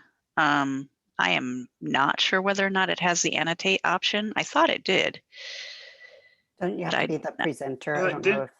Didn't we practice with that? Yeah, we did. Was that on Zoom Gov? No, it wasn't. Ah, okay. Well, that will make this different, but that's okay, because if 2020 has taught us anything, it's to be adaptable, right? While you talk and set up, I'll see if I can find a way to do it. Okay. So basically what this exercise is I called it tensions, but that maybe has a negative connotation. Maybe you can think of it as continuums if that's more inviting. But basically, anytime you're doing a work or a project with a group, all of us are coming at it from different angles and might have a different idea of how to go about it or how it will end up. And so it's kind of hard to have conversations about it because we just all have so many different things in our head. So this is meant to tease out those different things and talk to each other about that. Sorry, I hear a screaming child, but my mom's here, so she'll figure that out. It's fine. But basically for each section, you know, what type of process do we want to lead? What type, how do we want to focus our outreach, and what is the end product, right? I mean, we could list probably 10 more things, but this should give us at least some start of an idea. So it was supposed to be a silent exercise where you kind of put a stamp on where your opinion falls, and then we gather back together and discuss it. I don't know if that's going to be an option right now, so this might just be a discussion, and that's okay too. So let me just try and think about what I meant by each of these continuums.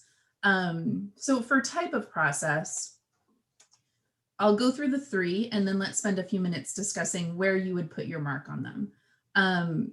So for the first line, fast versus thorough, is it more important that we do outreach quickly? Like, are there people depending on this information to make decisions and we want to get through this fast? Or is it more important to be thorough, even though that will take a little bit more time, right? So you think about where would you, if you could put a stamp on there, where on that line would you fall? Would you fall right in the middle, more towards thorough, more towards fast? The second one, for the outreach phase of the visioning process, what is more important in your mind? The actual process of doing it or the end results of the outreach? Like, what is more valuable, do you think? And then last thing for process is, do you envision something very linear where it's just kind of one step after another, send out a survey, synthesize, do a draft?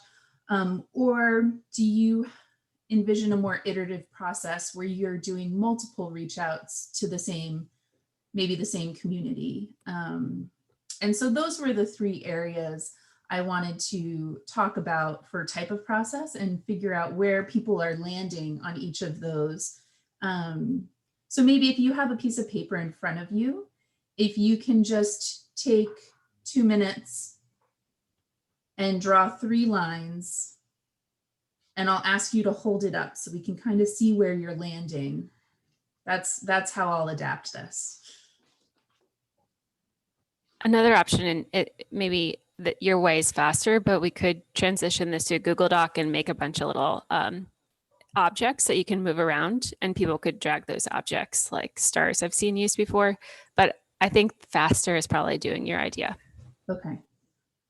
Another option might be if we envision the line from 0 to 5 and we just hold up, like, I feel like it's, you know. Ooh, I like that. Okay. All right, so 0 is the left-hand side of the screen and 5 is the right-hand side. Now I have to rethink about where I would be.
I'm not quite as organized as Wade with the color timing, but we'll give folks about another 20 seconds or so.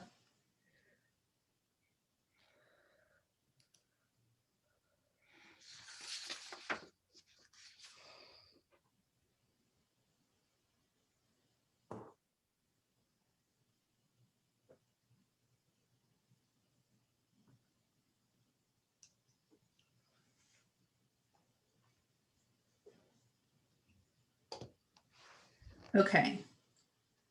So for type of process on a scale of 0 to 5, 0 being fast, I'm looking like this, and 5 being thorough, where would folks rate what they're thinking?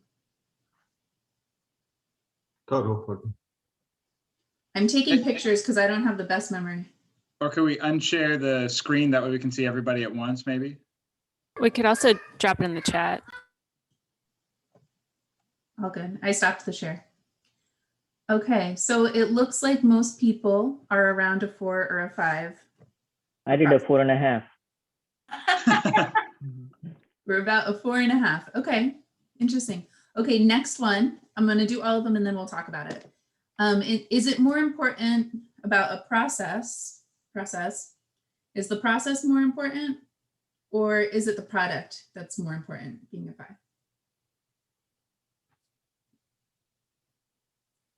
Oh, we're kind of all over the place here. Okay, interesting. Interesting. This was hard because both are important. I know, Christina, we're gonna get there. We're gonna get That's there. why I said 3. All right, linear process, 0. Iterative process, 5. Can you say it one more time? Linear process being 0, so just one step in front of the other. Iterative process being a 5, where you're reaching out to people. Okay. Maybe 4. All right, so Subba, I definitely want to come back to you on that one. But Christina, tell us more what you're thinking about process versus product.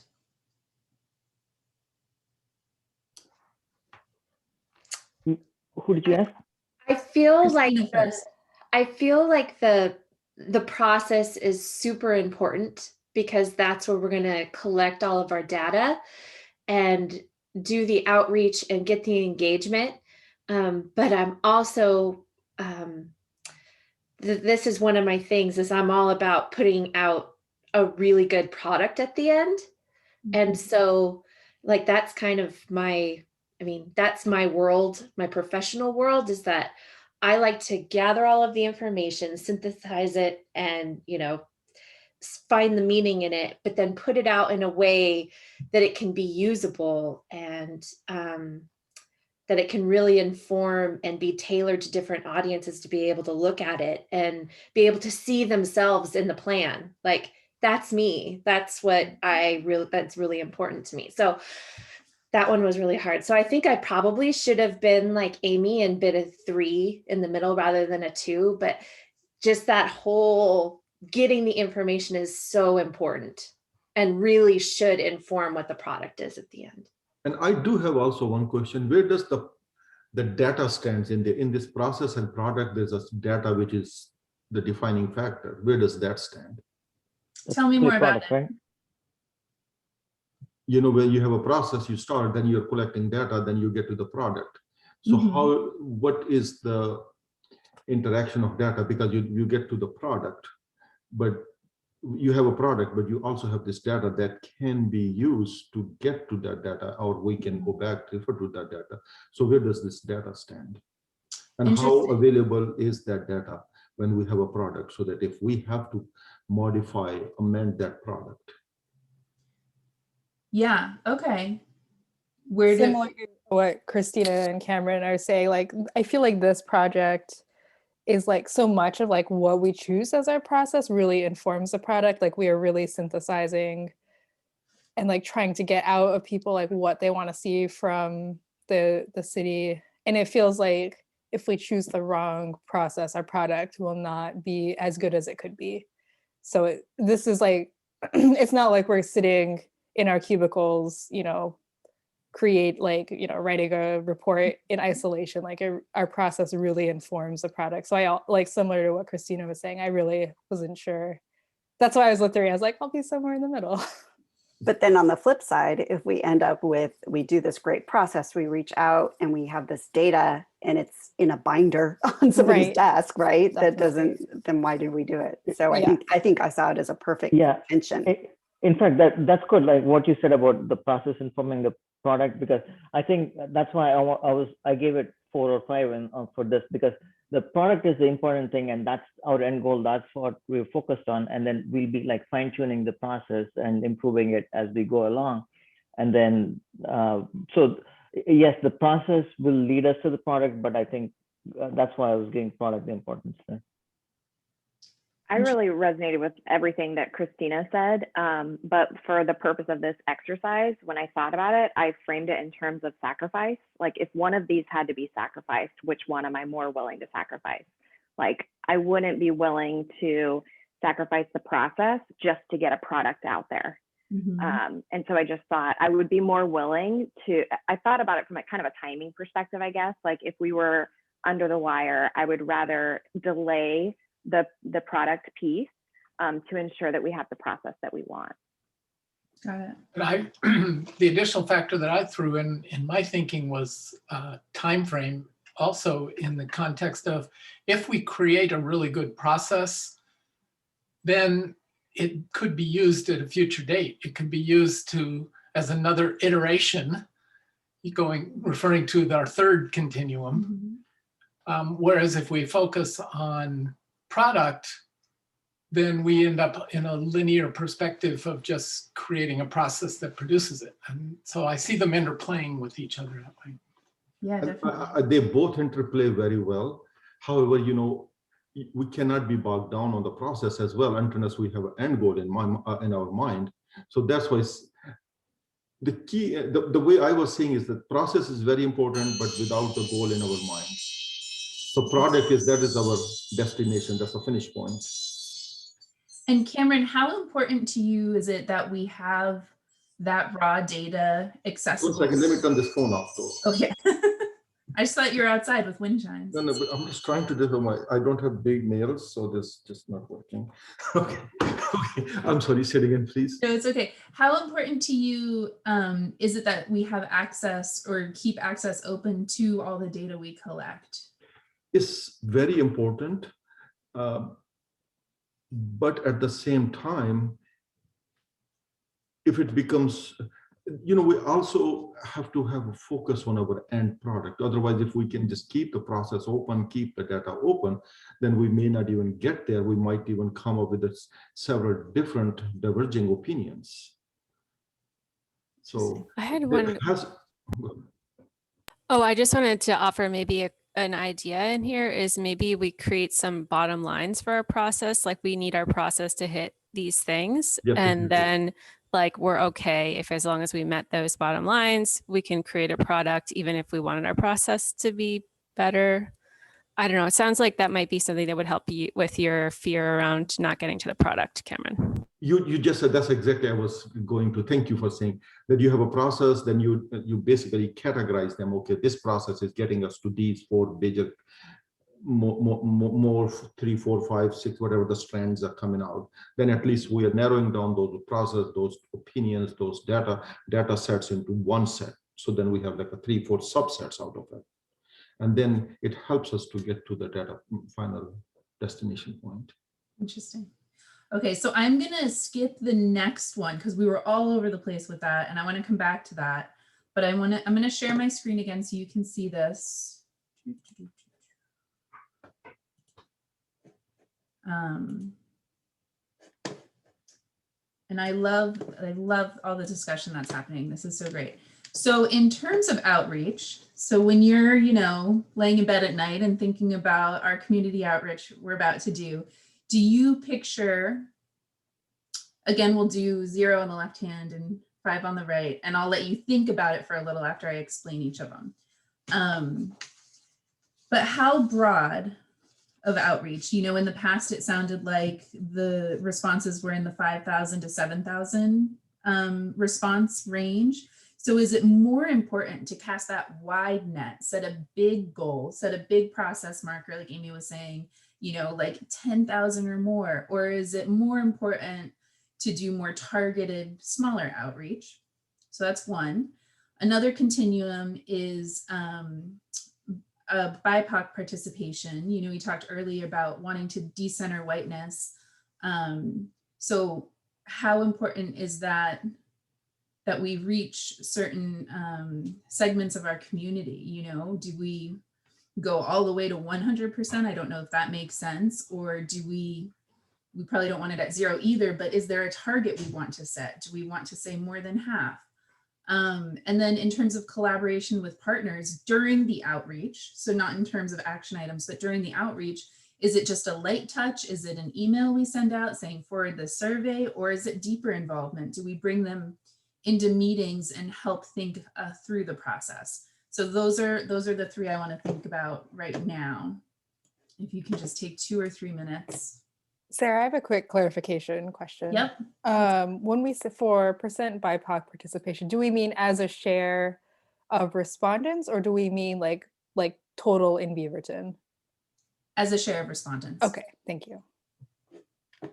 So 100% would mean only BIPOC people. Is that what you're saying here? That's exactly what I'm saying, yeah. And I have to step away for just 1 minute, so you guys think about these three.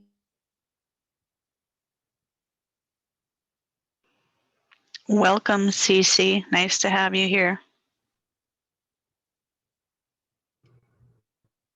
Thank you. I couldn't tell if I'm in or not or what's happening.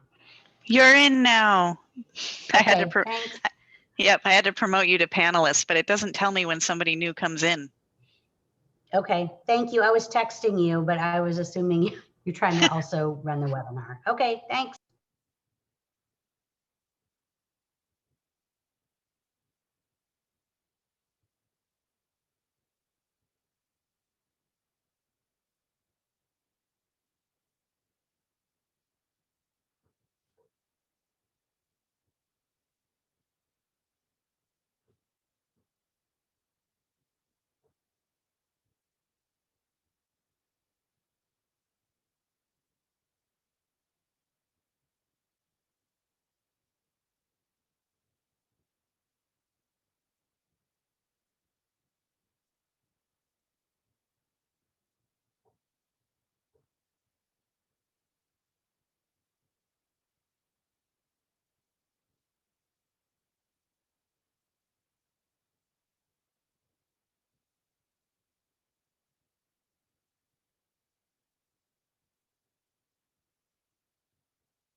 Okay, it looks like most of you are done thinking about it, so I'll stop sharing my screen.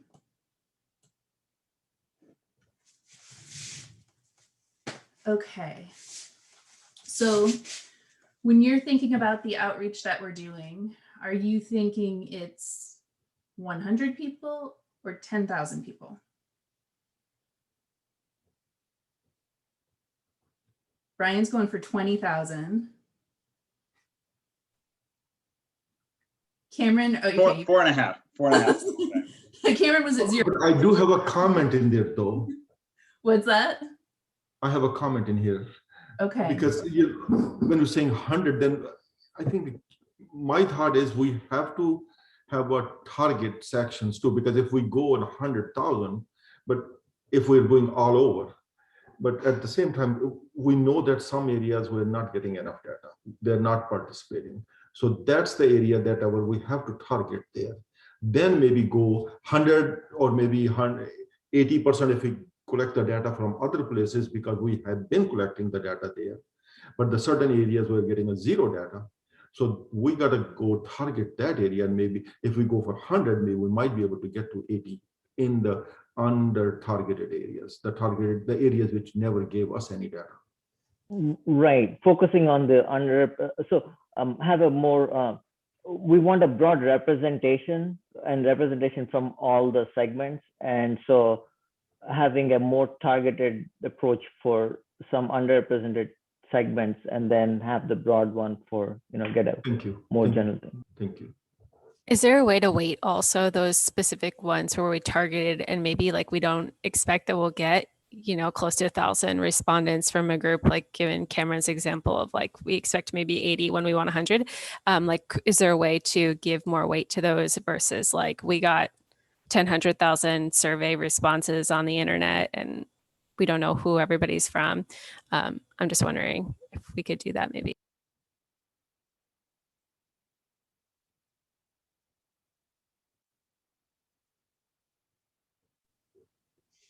To hear before about by voices that may have been represented. I keep hearing people say they want a target, and you all had your hands for 5, which is more than 10,000. So do you want to set a target? Does anyone want to throw a number out there? So I would like, I don't know that we need a target. My score was pretty close to the end, and that's because I think Beaverton's going to be probably in this next census close to 100,000, if not 100,000 people, right? And if we can end up touching in some form or another between 8 and 10% of the population, I think that'd be incredible. Because our survey, while it's important to get detail, and we should absolutely do our best to get detail from some folks, but having a broad survey so we know we're getting something representative and from a lot of different groups, I think is important. And so while we absolutely, I think we all agree, we want to go to certain community meetings and meet and talk with people and get their thoughts and ideas in detail, but also having broad surveys and mailers and people stopping by at a farmer's market, putting something on a chalkboard and reaching as many folks as we can, I think is really important to give the survey validity and community buy-in. I think that's really my thought is that, some underrepresented areas, like let's say the apartment communities, we would not be meeting them at the farmer's market or those places. We might be meeting them at the McDonald's. We might be meeting them at Safeway or Albertsons stores, because they're not going to be in those stores. Their cost of living is higher. So we have to figure out a way. Maybe libraries would be another place. They would be visiting libraries quite often. We have to figure out what could be the intersection points for that segment. Maybe the property managers, maybe the community manager in that area would be a good resource. But each apartment community, there is apartment manager, the leasing managers might be the good resource. There are, they can assign, they can somehow that when they are going to individual apartments for their 6 months house check, maybe they can put in a note there. That would be another resource to go to somehow to touch that information or to get the information to them. I think that's right. I also had in mind. Oh, go ahead. Sorry. No, you got Sarah had to step away for a minute, so I'm filling in the moderator role for this portion. Okay. Go ahead. I think when we did this the last time, we involved like around 5%, or we surveyed around 5% of residents. And then looking at the THPRD numbers that they just did, I think you said that there were 250,000 people in this service area. So they surveyed about 4%, if that's the right number. But I was hoping we could get like 10%. I mean, I just pulled up the statistics for how many people voted in this last election. And in Oregon, it was 78% of registered voters. So I feel like if we can get 78% of people to turn out and vote, like we can get 10% of people to participate in a visioning process. So. I like the optimism. I'm down. Let's do it. One of the things that I would want to caution about setting a goal is that it's easier then to go for the low-hanging fruit, so to speak.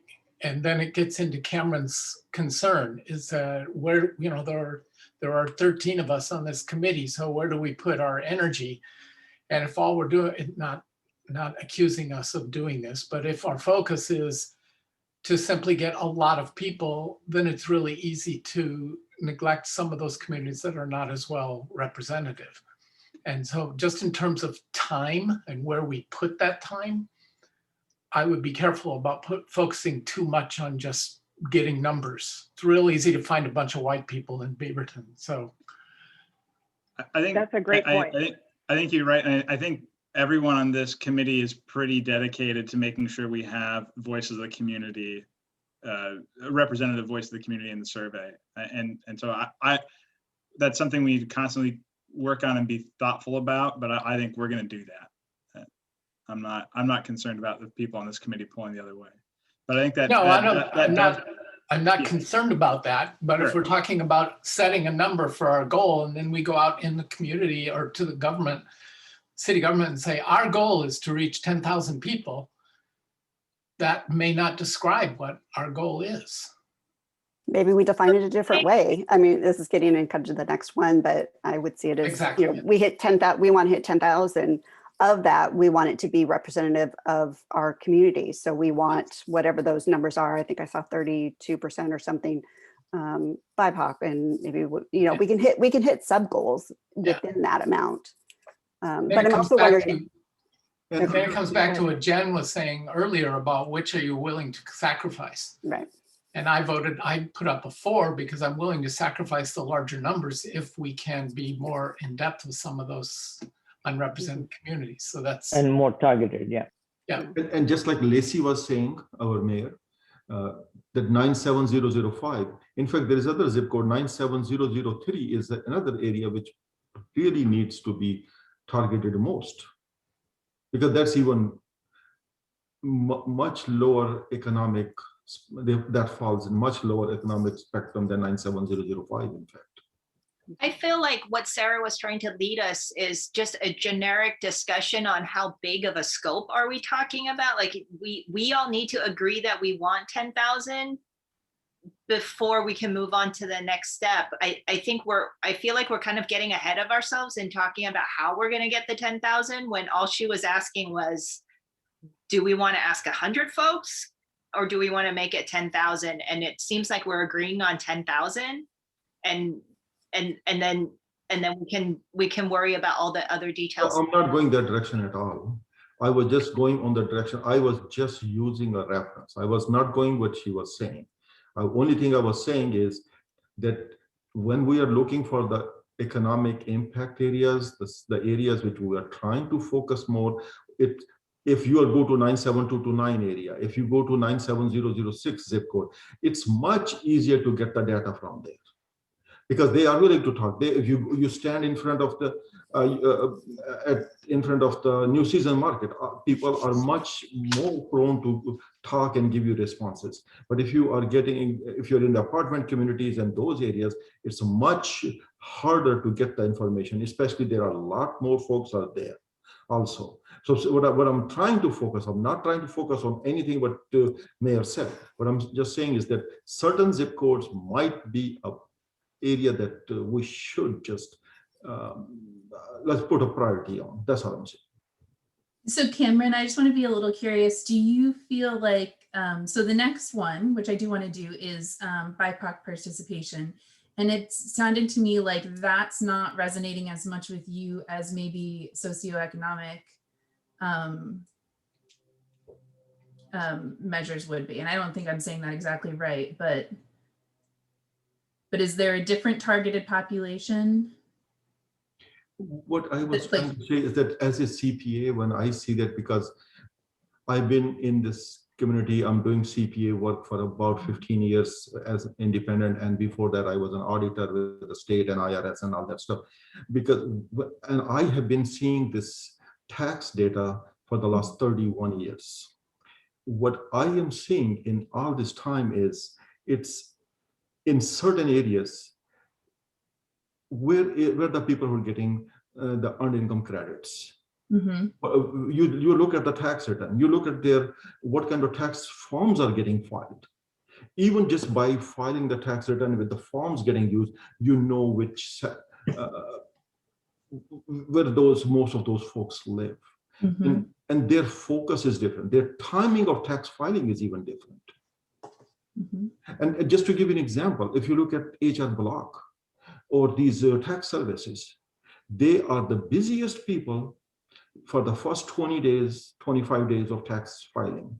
And after that, they're just sitting there. Because those are the people who are getting the unincome credits. And that's the place. I'm saying we cannot go there and collect the data because this probably be unethical. But I'm trying to. I don't know. I used to work at H&R Block. I'll pull some strings. Okay. So so you work there, so you know what with the direction of what my thought process. I think. Yeah. Because that's a big, that if I'm living in area which, I have multiple cars in the house, and I live in a house with a bigger yard, I'd probably not be using much more public, might be some trails to run around, but I'm not using public parks, I'm not using public transit. So I just have to get into the head of those people and how those people feel and perceive something and what they need, because I'm not there, I may not be able to even, it doesn't matter how empathetic I am, but I still not be able to get exactly what their needs are. No, I think those are all really good points. And I really like that we're also narrowing in on zip codes. I mean, I don't think like this retreat is exactly the time that will narrow that down, but I think it's good because we're like, oh, this is a data point that we can use to be more targeted. And I think that's really good information to follow up on. But let's switch gears a little bit. And I want to go to the next continuum, which is percent participation by BIPOC members of the community. So left hand 0%, right hand we only focus there. Where are people landing? I don't know how we put a number. Like I want to say like 30%, like the 1 in 3. Yeah, I think they're over 50%. Actually, it's more BIPOC people here than white people in Beaverton, so it would need to be more than 50%. But I think representative at least. So let's. Cynthia wants to correct that statement. It looks like I'm 100% sure that there are not more BIPOC people in Beaverton. Oh, really? I was pretty sure that it was around 50. The last American Community Survey puts it at about 60% white alone. Maybe I was thinking school population then, because school population is definitely more. Sorry, got the data wrong. Okay. I'm not understanding the word though. What does that mean by BIPOC? Because I'm sorry. I never heard it. Oh, it's a term for Black Indigenous people of color. Okay, thank you. So when I saw a lot of 2s and a lot of 3s. Does anyone want to speak to that? Yeah, I think we were all talking about percentages because I think we're all having the same thought that whatever percentage of BIPOC represents the population, that's the percentage that we should be looking for. In my head, I always remember the Black African American percentage because it's 2% for Washington County and it's a ridiculously low percentage. So I feel like we should aim for 2% of our respondents being Black or African American. Is that what everyone else is thinking? I think so. And I think this is a perfect time where we're talking kind of like base goals. I think that should be our base. And then, to have the group that we reach out to be representative of our community. And then if we want to use the other idea that keeps coming back to me is spotlights. If we want to highlight or spotlight different communities and different demographics and that maybe we haven't heard from their voices before, then we can do that as long as we make sure that we're gathering the data in that way. Yeah, and this is where I'm going to take my facilitator hat off and put my participant hat on, because I actually wanted to push us here. Originally, I was like, well, let's say more than 50%. Like, let's get some voices in the room but maybe that's crazy. I don't know. But I think we should push more than just making it the same as the proportion that live in Beaverton. Amy, are you kind of nodding? Okay. Yeah, I really agree with that. Like, especially if we feel that our previous data has been skewed, and especially if we're going to be carrying over any of those projects, we know that those opinions and ideas are already going to be represented, and then over-representing communities of color, low-income people will make our project something that will be better serving the community that's underrepresented? So if the goal is to improve the representation, then we need to focus on, like Amanda used the word spotlight on the underrepresented community. So if we go kind of do an analysis and figure out, okay, these are the communities that we want to make sure that we hit upon to make sure that we get input from them, then we could do those spotlight things. And then if you think about these as narrow enough communities, then you may be able to find forums and avenues to actually get to those people better than those communities better than just a general blast in the Beaverton area. Well, and that might be a point where when we talk about how deep to go. So maybe we pick some groups where we go deeper. But I'm also going to throw this out because this is one of my questions in general, and it doesn't fit here necessarily, but how we interact with different groups that already are doing some of this work or have done it recently. How do we, one, leverage them? So whether it's DAB or whether it's THPRD or whether it's the bicycle community committee, how do we leverage with what they've done? But then also, how do we make sure that we're not stepping on what they are doing? We don't want to become put out another equity report. That is, I think, a perfect segue into the next one, which is collaboration with partners, because some of our partners are the other boards and commissions, right? So how do we make sure we're not duplicating efforts? And so in terms of a light touch is 0 and deep involvement is 5. Inviting them to meetings and having these conversations and have them be part of the planning process to some degree would be a 5. Where are folks landing?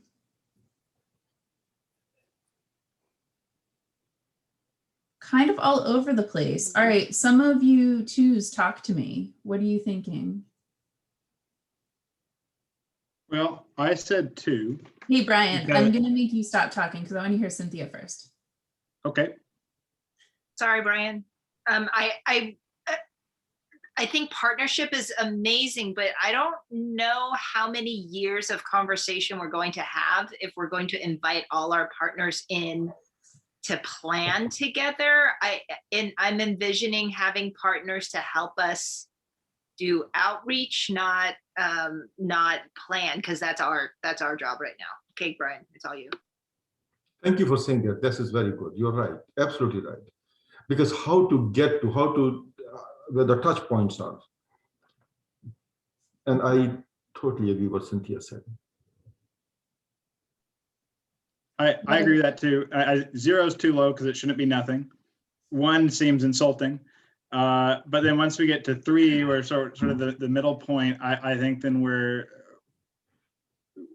sort of spending too much time on something that isn't going to be productive for the overall vision. I think involving folks saying, how can we reach the folks who you particularly represent? How can we work with you to make sure that we're getting the concerns that you all have and that you were put on boards and commissions and a part of these other community groups in order to solve various problems and answer various questions? How can we incorporate that? But going beyond that is for us.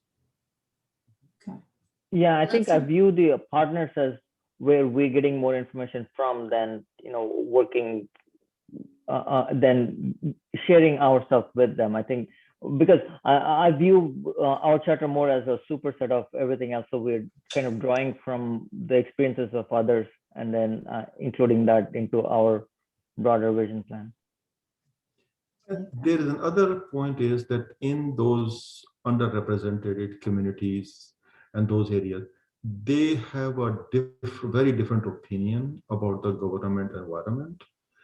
And if anybody, just like we are going there as a city person, or if they have any impression that it's involved with the government, they generally do not participate very well.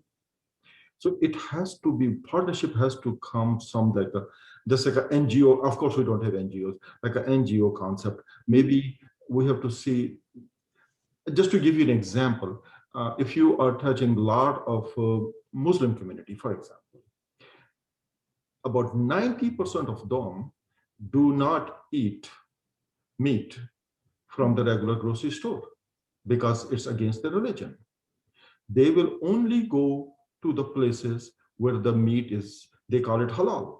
And just like in Hebrew, it's kosher. So if we focus on the shops or some data, we can maybe have our forms to there, that when they're picking up their regularly weekly meat allocation, sometimes they go say, okay, every week they're coming there to pick up the meat. That could be an ideal location. If we go to some Middle Eastern stores, because hummus is I'm just trying to give you with my CPA thing, which I have been collecting the information. If you go to Middle Eastern community, you're going to become, you can very easily figure out that how much hummus is getting sold in here. Who is hummus, and if you go to meat place, and then you know that if it's not a Costco and other places, then you know that the meat will tell you that how many customers are coming, how many people who are then you're focusing on the Muslim. I'm just telling you that that's the way you can get the Muslim community. If you go to Somali, I have some Somali restaurants and stores. Certain stuff is only sold at the Somali stores. If we can go and contact or put our brochures and information collection thing at the Somali store, or maybe I don't know, the city has some funds allocated for that. Maybe the shopkeeper there. Most of the time, these people who are running the Somali store, they are the owners. And then if we can tell them that, we will give you this much stipend if you can collect the data for us. Because those shops are, when they are selling, it's not just selling the stuff. This is basing a personal touch with the people. I remember myself when I used to live in Holland, I used to go to store. And when the guy, he always remembered my name. One time I went there, he didn't call me my name. He didn't remember my name. I stopped going there because he didn't remember me. Cameron, I love it. I mean, yeah. This is so much. I'm talking about the 30 years ago. I'm a different person now, but I'm talking about 30. So 30. So what I'm just trying to say that in this way, you can really get to those local community stores are a pretty good resource. That's what I was just trying to say. I mean, I think you are absolutely correct. Everyone eats, and food is community. I love it. What I'm really like, when I take a step back and I'm hearing the conversation, I'm starting to see, that we do want this really broad outreach. And Amanda, I love that term spotlight, because I think we might end up having two different strategies. I think we will probably have a broad net to cast out, and maybe we have some spotlights and figure out what are those zip codes, what are those areas where we do need this deeper thing, where do we need to cultivate those relationships with store owners and put a graffiti wall, or, so I think this will be a multi-dimensional process, is what I'm getting from this group. So hopefully I didn't just make that up, but. Can I add something to this collaboration with partner spectrum? Yes, please. So the reason I was like a little bit more towards 4 was just maybe that we would specifically want to target some partners to go deeper with. Like, I don't care about TriMet, like necessarily. I mean, maybe there are some things about TriMet, maybe TriMet's a bad example, but some of the partners would be more important to go deep with. And so I think we should go deep with some, and maybe some not as much. Yeah, I had a similar thought when I went with 3. Like, I think some community partners will really get to leverage and like will be our key into getting, answers from communities that we haven't gotten as many answers from.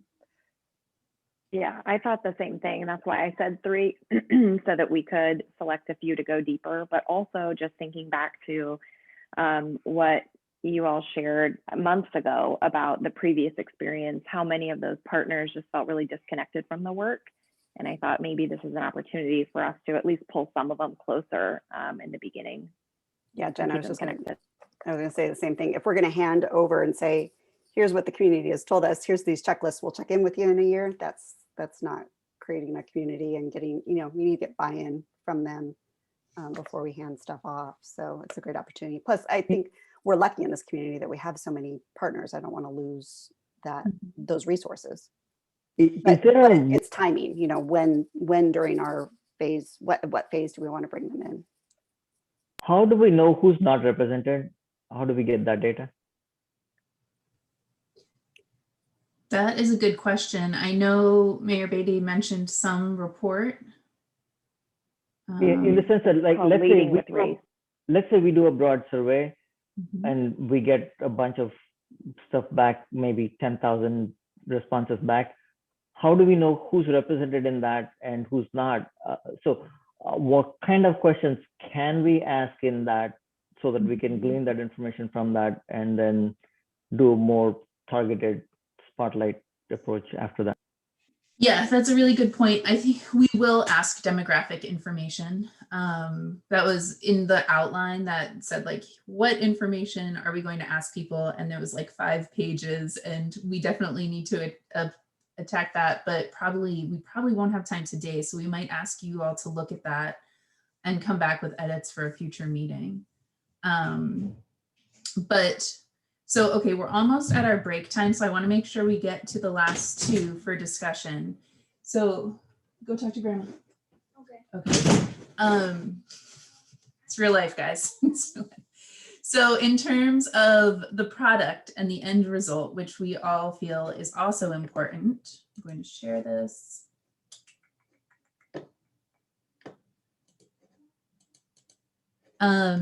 Okay. 0 is keep the current goal areas, and 5 is, don't worry about it, start brand new, don't come in with any preconceived notions. We're just going to scrap it all and do it all again, 0 to 5.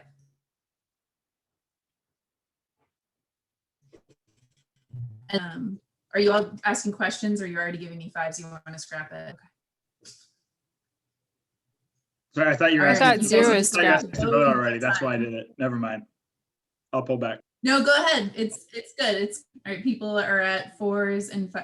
Okay, so you want, Amanda's at a 3. She wants to make sure we build on what's been done. Same thing with Amy and Rachel. We're not totally ready to scrap the whole thing. And Cameron, okay. And then itemized items to track. Right now, there's like more than 100. There's like 144, I think, very specific things. But now there's other plans that the city has that there weren't before, and they have their own items to track. So I'm just wondering, is it time to move, and hopefully I didn't ask this in a very biased way, but I probably did. Is it time to move towards more concept, example-based vision? Or do we still like the items so we can rate where we're at with it and our progress? Does that make sense? I'm seeing confused looks. Okay. I don't understand. So right now, if you look at the vision, so right now there's like there's just items listed like this. Like, do we want to continue in our end product and have 100 different action items from the responses? Or do we want to synthesize it enough to say that's more like a narrative, a paragraph and a picture, and says, this is what we want Beaverton to look like. And maybe it refers to other plans. If we don't have itemized actions to track, how will we know that we're successful? It's a very good question. So you might want to. No, I'm wondering, like, if there, like, are there other, because I only know about like having a checklist to give city council to do. So I don't know what other options there are. I mean, I think it would be like a picture, like this is what we want Beaverton to look like. And so it's just one end goal and you're not defining what the actions are to get there. I don't really like that very much. I mean, I think it could be useful. Maybe like a heading, like, I don't know, this is the overall arching vision, but maybe keep items, maybe a hybrid. I don't know. I guess we need to do numbers, right?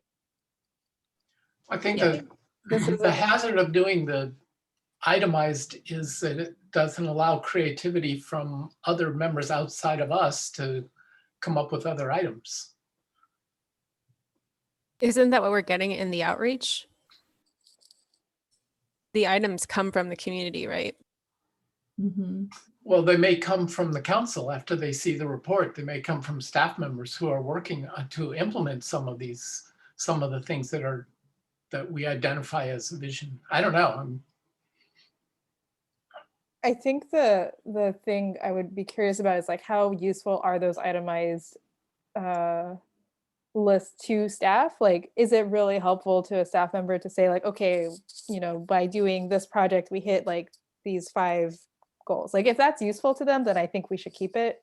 I like the idea of like a concept and example base though. I like what I think would be useful there is like sort of it almost, that part almost feels like not something necessarily for staff, the city staff, but something almost for like the people of Beaverton to be like, this is, you know, if we had like a more public facing document of like, this is what our community said it wants, like it's more inspiring and like it makes me like more excited to live here if like I read that, you know, in 20 years Beaverton wants to like be like, you know, a greener city, for example, then like here are 12 technical items that someone somewhere is working on, you know, like I think maybe if it is useful, we keep itemized actions to keep people accountable, but also like maybe tie all those into like a sort of like that, like a short example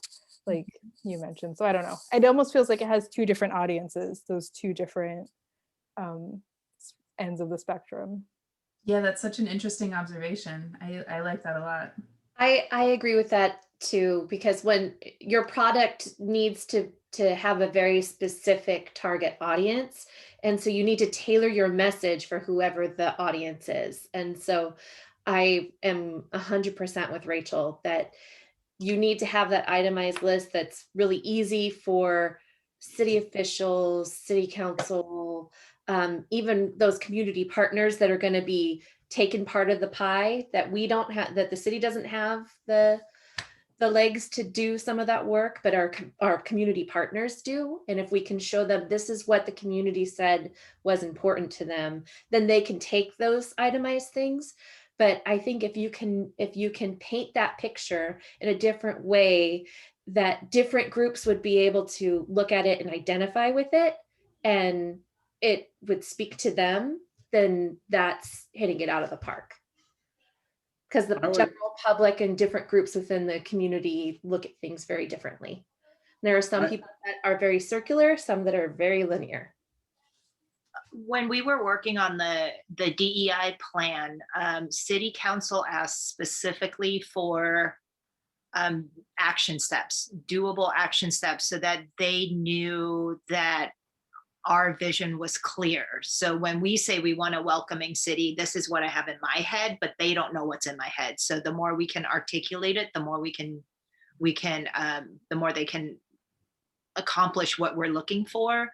But then there was a narrative write-up in each of the sections. So here's a list of to do for the city, but then here's like our vision in a beautiful narrative form. And then there was a shortened version, like a postcard. So so for multiple consumers, there were different versions of basically the same thing, because no one wants to read the 50-page one except the people who wrote it. Mm-hmm. But everyone else has, you know, depending on your stake in it, you might want to hear some different things. So in some sense, the concept example appears on both sides, I believe. So when someone's trying to come up with, even the people who are responding, right, they have some idea in their head that, oh, this is what I would like to have. And for that to happen, then these are probably the kinds of things that I would want. And we would probably be getting a lot of both types of responses. And so from that, we in our collective minds would have this idea or the concept of, okay, these are the kinds of things that we're going for. And those would be accomplished by these specific list of tasks. And I think I agree with all the ones who talked before me. But I think these things have to be, these both have to exist, and they both have to be presented to the council. And then they have to keep that in mind. Yes, we're performing all these tasks, but these tasks are accomplishing these broader visions that we're actually bringing for the city. And then, so in that sense, this is not like one or the other. I think we need we need one to have the other. So I think we can think about this as like the visions that we want to conceive of, and then these are the actual action items, that things that will accomplish those visions. Awesome. All right. That was a lot of information, and we still even need to go back to the linear versus iterative, but I want to make sure everyone gets a chance to get 5 minutes away. So can we take a break now? Would that be okay? 5 minutes, don't log off, just turn off your screen. Okay, and then Mark, don't take it personally. Sorry, Mark. Sorry, Councilor Fagin.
Hi, CeCe. Hi, friends. Happy Saturday. Happy Saturday. Did we lose? Oh no, we still have Shannon too. Okay. Yeah, we were just talking on the other channel. We got a couple other things happening today too. So. Oh man. I like your library backdrop, CeCe. Isn't it good? Doesn't it make you feel very academic? It makes me Thinking, feel have you very read all academic. those? Let's just say I have. Yep. Sarah, I checked the settings for the annotation, not that it matters now, but it was set up to annotate. So I'll have to check with Francisca to find out what that was, because I could find no way to actually make it happen either. So I have no idea. That's okay. I thought the thank you for the idea for the hand motion, Cynthia. That seemed to work well. All right. Well, I think we're on the next agenda topic and having Councilor Fagin say hello, but I'll turn it over to Shannon and CeCe. It's up to you guys. Take it away, CeCe. Sure. Well, how about, well, I don't know if I've met everyone yet officially.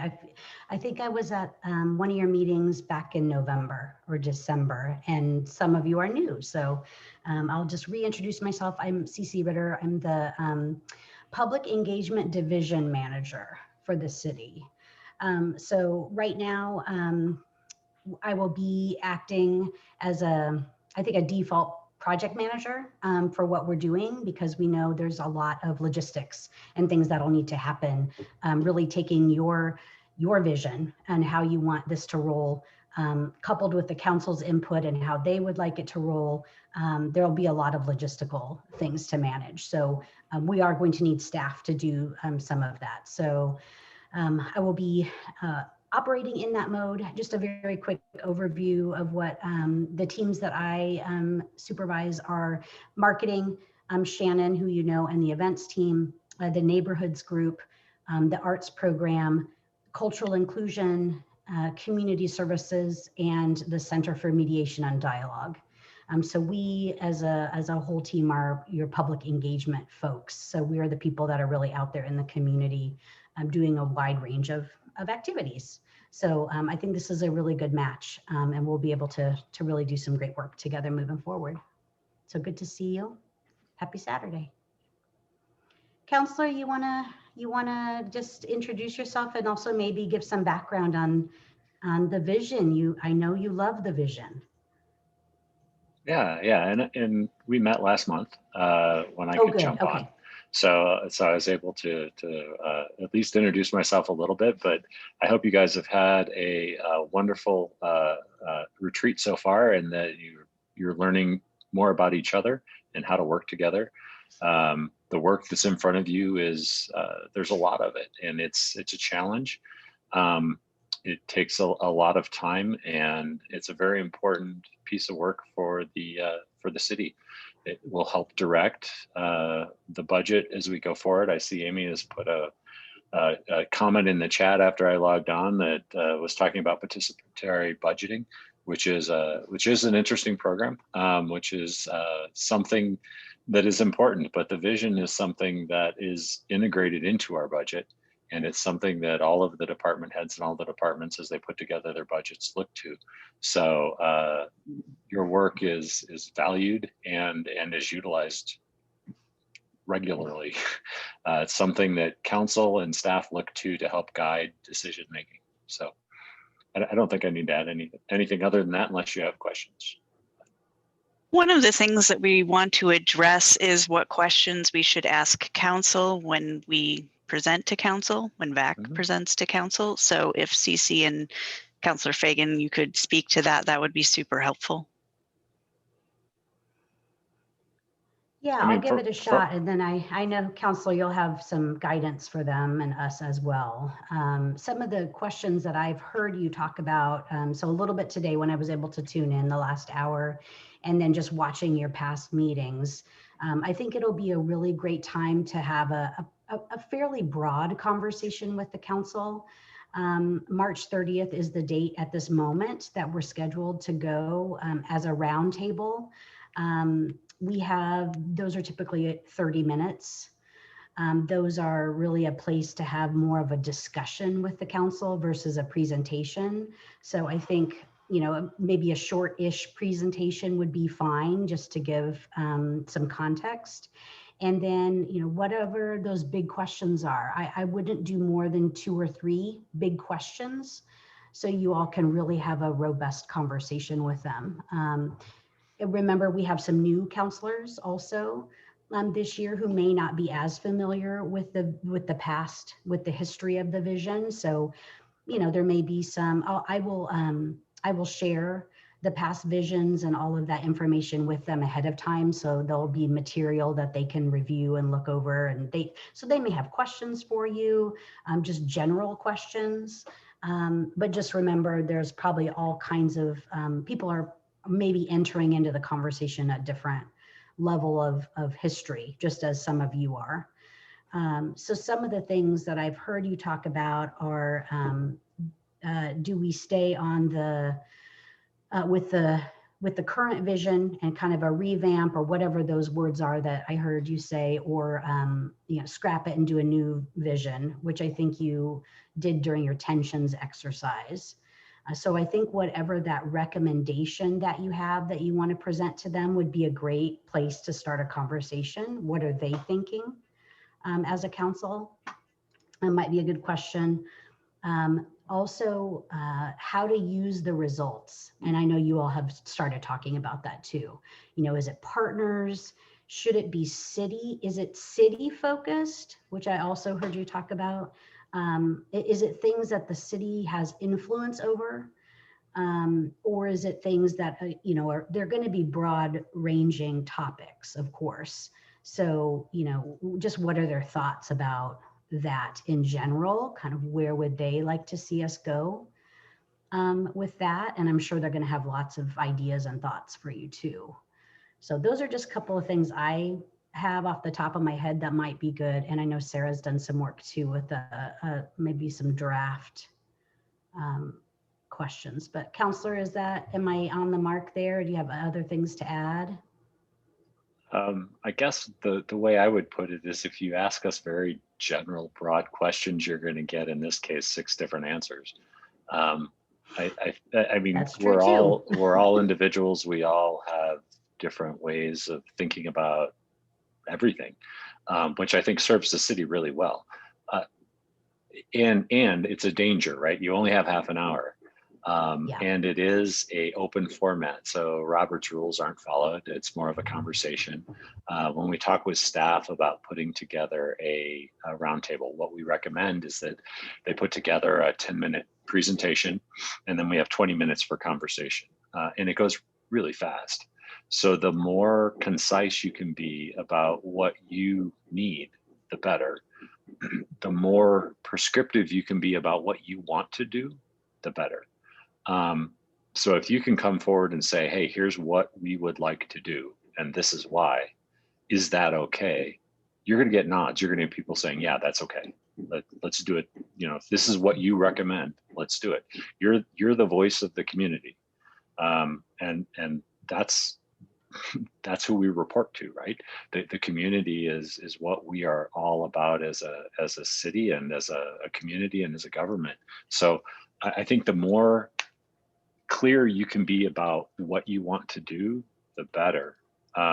Than coming in with some really general questions about, you know, visioning's a wonderful thing. How do you think we should go about it? Because then you're going to end up with, it's going to be hard to end that conversation with some clear direction.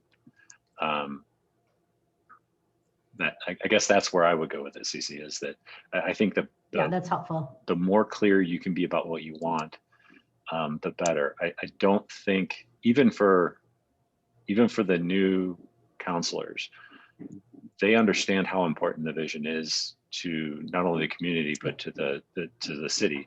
I don't think there's going to be a problem impressing upon all of us as a council that this is an important piece of work. And probably because of my background and what I do for a living is I sell into the tech sector. you need to ask for what you want. You can't say, well, we kind of like this, but the other is okay. You need.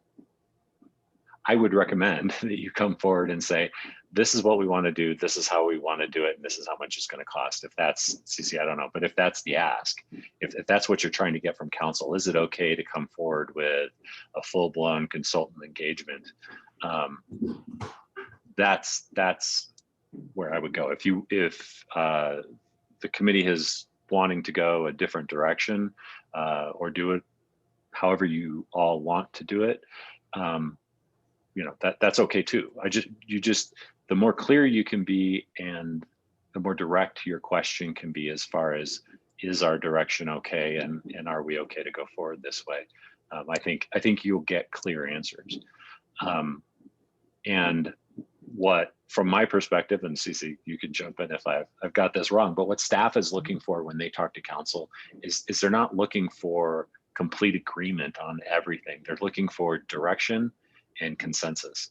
And when you ask direct questions, that's what you get. You find out if you're off base pretty quick. But in general, you also get the nod and the okay to go forward and do what you need to do. Yeah, that was very helpful. Thank you.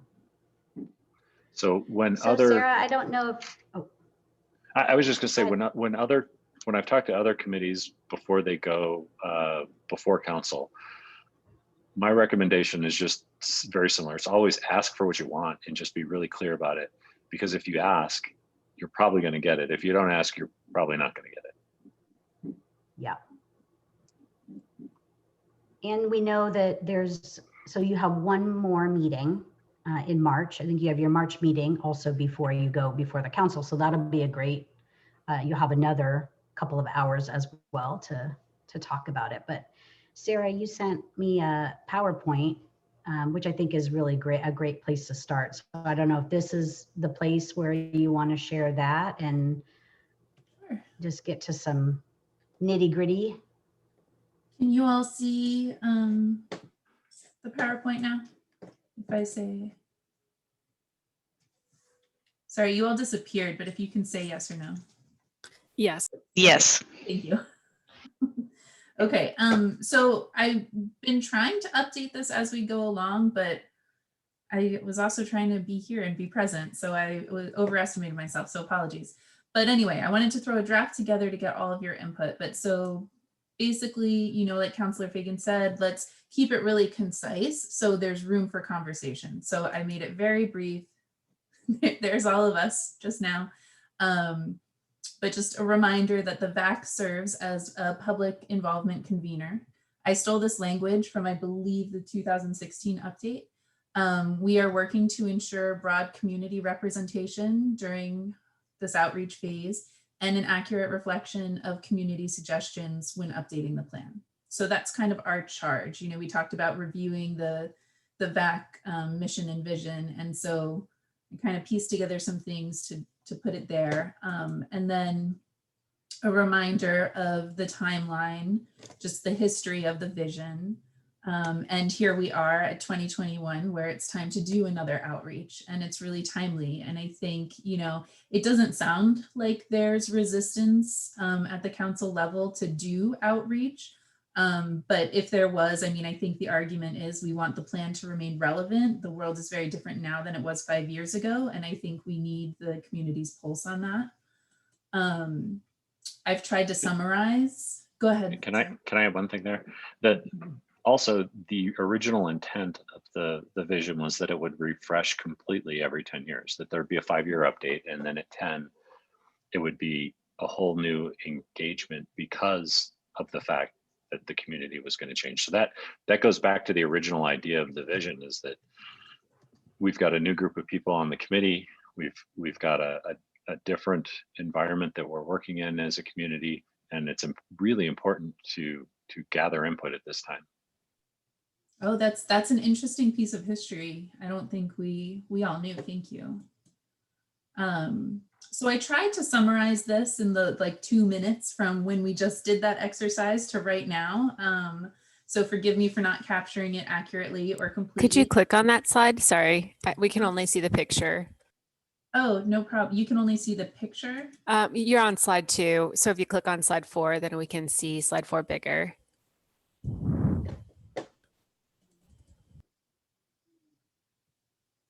And you can keep going if it's not easy to do. I think it's fine. Sorry, it's just, I guess I see it differently than you. But do you see a slide that says 2021 outreach recommendations?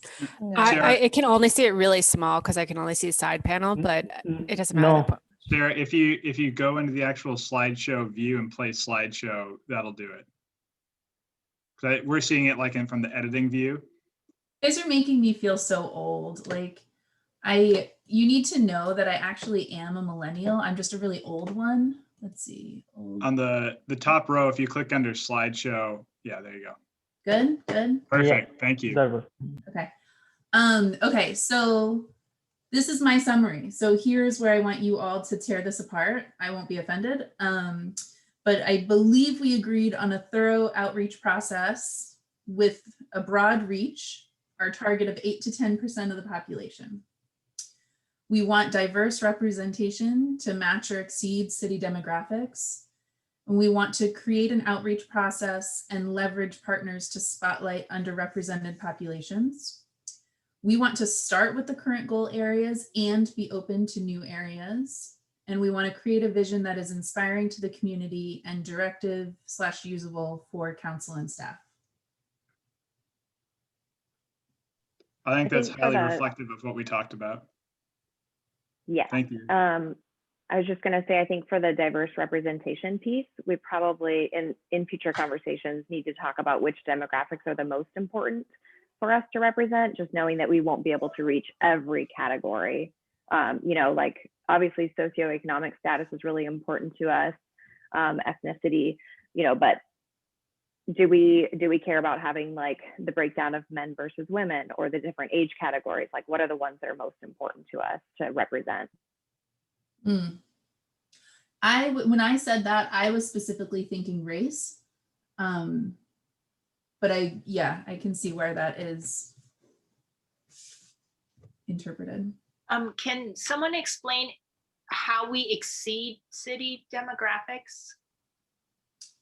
So what I was thinking, so for instance, you said that about 2% of our population are African-American individuals. So we would want the survey to come back with at least 2% of the respondents being African-American.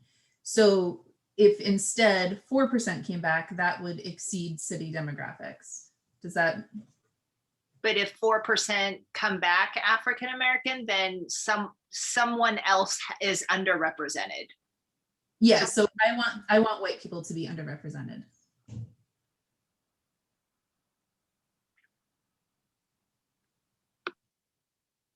You'll also have multiracial population, which is fairly big in, this is a side note about data. So we'll get there when we get there, but that skews data as well in racial categories.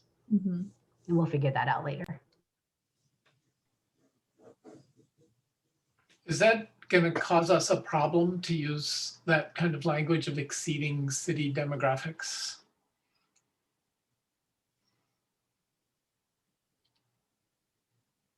Yeah, I mean, this is where like I feel like I'm putting my own words in there. So if you all want to say it differently, please. Well, I'm okay with just leaving it as match city demographics. And then knowing it with our group that certain demographics are going to require a greater effort on our part to reach them. And that was more my concern, is where are we putting in the effort to reach those that have been previously underrepresented. When I feel like as a seed, I was thinking that we're not only necessarily reaching people that live and have demographic data in Beaverton. We're on the Max line. We have people that come here to recreate, or they're passing through, they're using local businesses. So we may gather data from them as well. So then we would possibly exceed our demographic data. That's how I understood it when I saw it, but I also missed the tensions exercise. So you could say at least match. That might be. Okay. What you're talking about is an established representative sample. And so that's what you're looking for, is just a representative sample. And a representative sample can be, as you're wording it, exceeding whatever the demographics are of the population that you're sampling. So if you just want to use the term representative sample, that might be the easiest way to do that. Okay. The only thing I'm wondering about is, as a community member seeing this and seeing the presentation saying that we want a representative sample when you know that your community has been underrepresented, then would that feel validating, or would you feel like this is just going to be a boring plan and I don't want to be part of it? But this is for a target audience of the council, not the population. But some people do watch city council meetings. Yeah, Amy, you are exactly where my mind is at. I think looking at the language we have now, I think what we're really trying to do, correct me if I'm misunderstanding, because I think we're all talking a little bit different language. I think we are trying to match city demographics roughly, right? And we're saying that if it's that BIPOC communities we want to put extra effort toward reaching those communities because we've had trouble reaching them in the past. And so we want to make sure where there's a focus there. And I think that's what the spotlighting underrepresented populations is about. And then I think if we end up with an overrepresentation of members of the BIPOC community, that's okay, right? But I don't think that the goal should be for some overrepresentation, because I think the goal would be to create a survey that accurately reflects the community. For instance, if there's a group in the population that makes up 10% of the population and we end up with 12 or 13 being that group, maybe that's not too much of an issue. But if 20 or 30% is that group that's 10, then how reflective of the community will the survey be? And I suppose that depends on who's underrepresented and whether that's pulling from other groups equally or pulling from one group more than others, or how that's working. But I think our goal is generally to make sure we're being representative, but we're acknowledging that in the past it hasn't been, and that we need to put in that extra effort now. But maybe I might be misunderstanding, so correct me if I am. I think after hearing that, what I would want to do is take out that sentence, that diverse representation to match or exceed city demographics. I will just take that out, because I think then the first two bullet points, which there are no bullets, but bullet points, outline our two strategies. It shows the broad net, and it shows that we're going to put more of an effort on underrepresented areas. Sarah, you could put in that first, if you took out the diverse representation line, then in that first point, the wording that Shannon had as far as a thorough outreach process with a broad representative target. Okay. Sample, yeah, representative sample. Sample, yeah. I will add that. I'm just curious, Councilor Fagin, since we have you on the line, is this interesting to you? Would this be interesting at a council meeting to see that this is where our retreat landed us, or is there something missing? Well, it's tricky, because when we went through this the first time, and the community was very different as far as where we're at with. I mean, we didn't even have a diversity advisory task force at that point. But the very first VAC was diverse, and we intentionally planned with staff to go to places where the city typically didn't go, right? So we were going to groups that were Muslim, that weren't necessarily participating in city events, right? We didn't have people come to City Hall. We went to where people were. So we tried to get as many people and as much input as we possibly could from all different groups. Again, it was called the community vision, not the Beaverton vision, because like you were saying earlier, we weren't trying to only talk to residents of Beaverton. We were talking to business owners. We were talking to people that came to enjoy the amenities that Beaverton has to offer. So when you start getting into how do you measure the representation, the tricky part is which part are you measuring? Are you measuring the number of contacts that you've made, or are you measuring the number of ideas that you got? Because that's different. So you can talk to different groups, and sometimes, you know, it's a very narrow focus of what they are looking for from the community. Other groups you talk to, they can come up with hundreds of ideas. So would you measure the ideas that you get out, or would you measure the number of people that you talk to? Because the way that the vision has been presented before was we had this many ideas, right? This many points of input, but we didn't correlate that to who actually gave the input. You could also look at how many different people you talk to, and then you could dig into your demographic information. So it sounds like, and I wasn't here earlier, but it sounds like what, at least in the second bullet point that you're trying to get to, is you want to show that you have engaged a representative population, but that might not correlate to the number of ideas or the type of ideas that you got. Does that make sense? Mm-hmm. It does. It's just not an easy answer. No. None of this gives really easy answers. So I like the idea that what you're trying, at least what I understand from this slide, what you're trying to do is engage the diverse population that is our community. And I think that's really important. But when you're measuring the outcomes, you're measuring the actions or what you're going to try and accomplish with a vision document. I don't know. It's hard to make those two mesh, right? Because you can lose track of who provided which idea. And then when you're taking these ideas from the community to put them into an actionable item, you're going to end up with like 6 different ideas that are very similar, and you're trying to mesh it into one. And we can trace the one message all the way back to the different ideas, but then it's hard to trace all the different ideas to who actually provided them. Because when you're at the Mac stop, or you're at the farmer's market, or you're somewhere talking to people, you're trying to capture the ideas, and it's hard to capture ideas and demographics at the same time. And because you're talking to people on the street, right? Yeah, it's a really hard thing to capture and to document.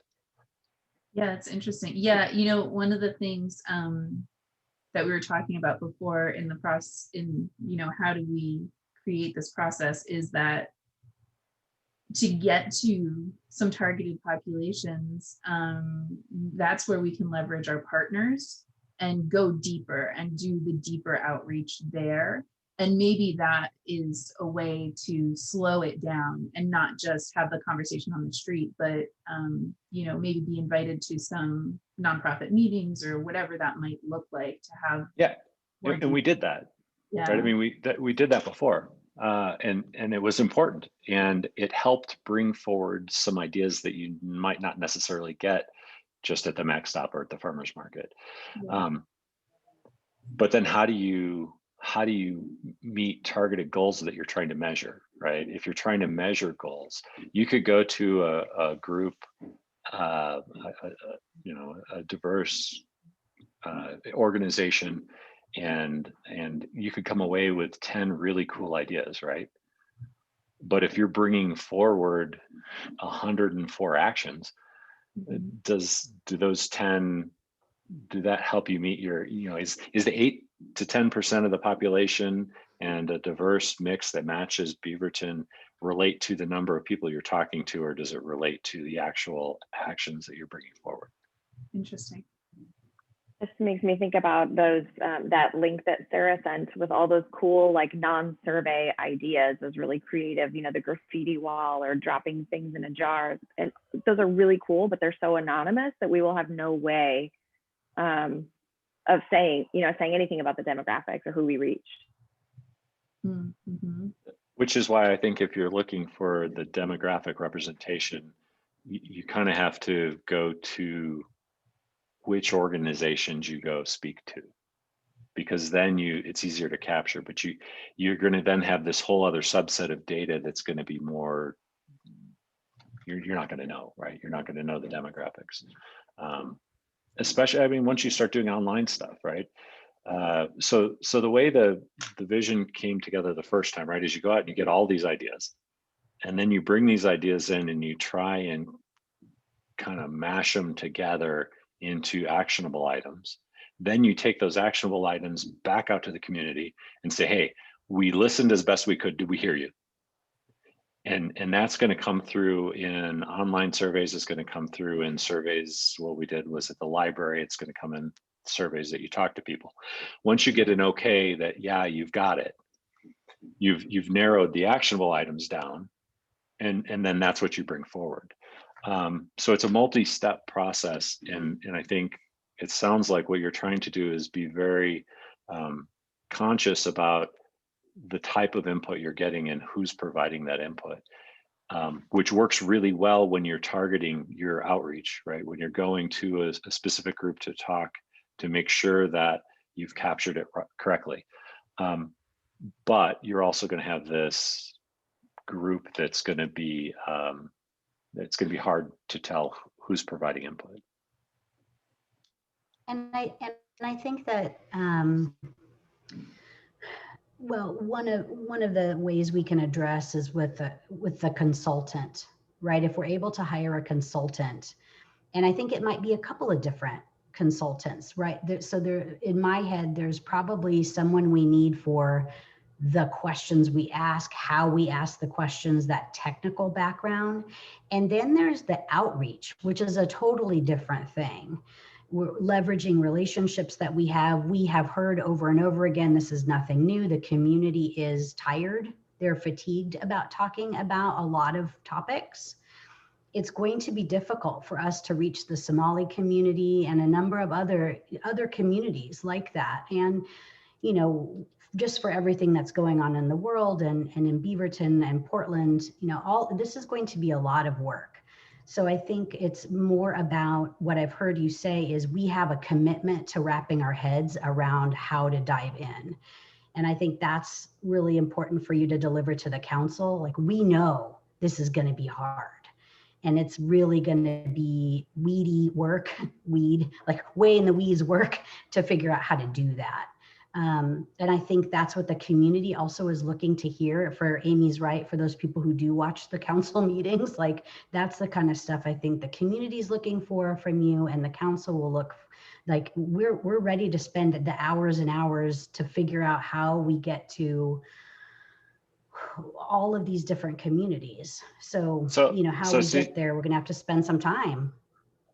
So CeCe, a lot of the meetings when I was early on in the VAC were exactly that. We could spend 20 minutes in every meeting talking about who did we miss, where do we need to go, how do we get there, who knows somebody that has a connection to this, and you continue to do it. And the cool thing about visioning is that, you know, 3 or 4 months into it, someone can come forward and say, hey, I think we should have done this, and you can still do it, right? I mean, because you're still open to collecting information. On the consultant side, there are consultants that all they do is visioning, and they do visioning in the Portland metro area. So there are people that can help with the questions and how to reach people and how to do it in COVID and all of that, because there's been active visioning going on. And there are people that this is what they do. So Mark and CeCe, are you saying that it's possible that the Visioning Advisory Committee could come forth and say, this is what we would like to see happen, but we might not know what the details are of how to make it happen, and that would be the next step? I think it would be better to say you have an idea of how you'd like to make it happen than you're not sure, because then who are you asking to solve that how do we do it question? Well, if we're talking about having a consultant, then the consultant would have the expertise in how to reach the specific populations. Like like you and I might not be able to reach the Somali community, but I know people who could reach the Somali community, and maybe the consultant has the strategies to do that. We know who we want to reach, but we might not know how to get there. Yep. And then I would say the question is, we as a vision advisory committee know what we want to accomplish, but we need the help of a professional, which would be an outside consultant, to help get us there. In that I think would be completely acceptable, because I don't think there's anyone on council that would say that doesn't make sense, right? I mean, it's logical that if you want to do a large scale vision, that you need someone that's professional in visioning. Another important thing is that once you have a consultant, even though you have a data, how to synthesize data and to put in the categories that can be presentable to council, our consultant would be a resource there as well. Right, but I guess the only thing I would add there is that your target audience, after you get the go to move forward, is the community. The council will authorize the project, right? But the people that we answer to, we all will be answering to, are the community.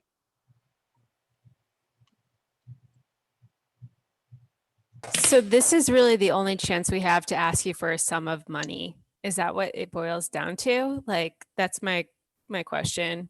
Because we've only met 3 times together as a team, so we don't have a clear idea of, we know the basis of what we want, but to make a decision about which consulting firm and all of that seems like a little bit rash to make at this point.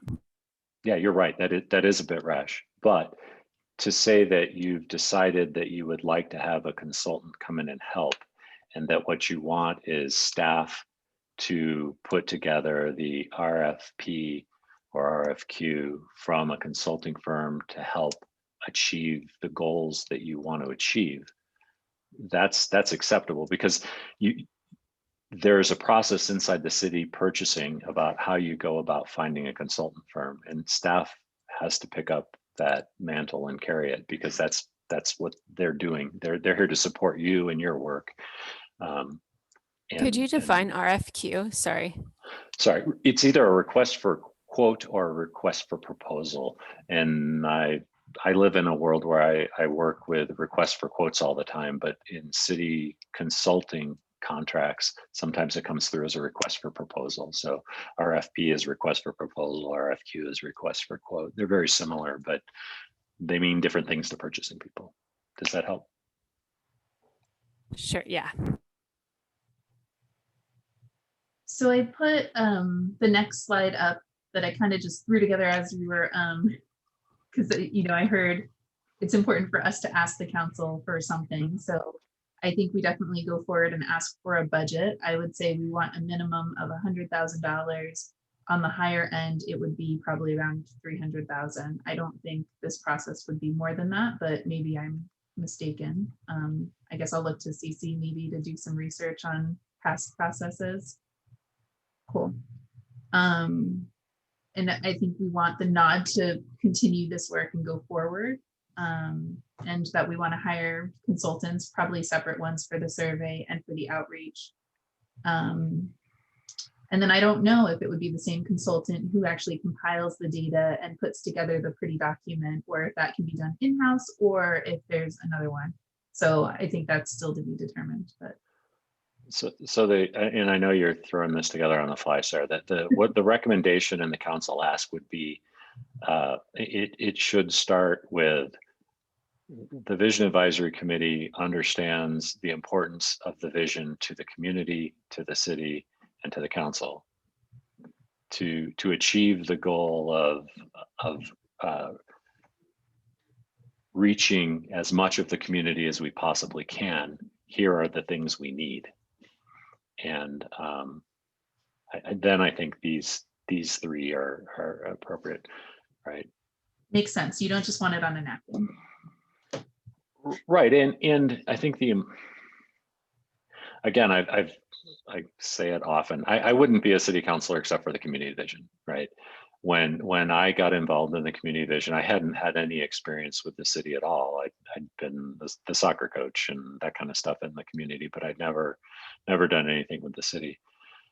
Before there was a community vision, there was no way for the community to tell the council what was important from a budgetary standpoint for our community.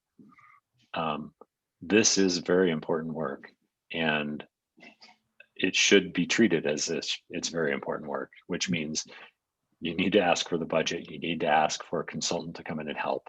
And you need to be able to get to as much of our population as you possibly can. So I had shared with Brian last week, and Sarah was there too, that our budget was due the last week of January. And so I did put in some money for us for the budget. So we could say, you know, the council can expect to see money in the budget, or if you want to get more specific than that, but I just thought that might be helpful because the budget will sit in the city services and engagement, which is my area that we're a part of. It'll sit in our budget line item. So we did go ahead and include some money for consultants. But the most important part, CeCe, right, is it still has to go to internal budget review.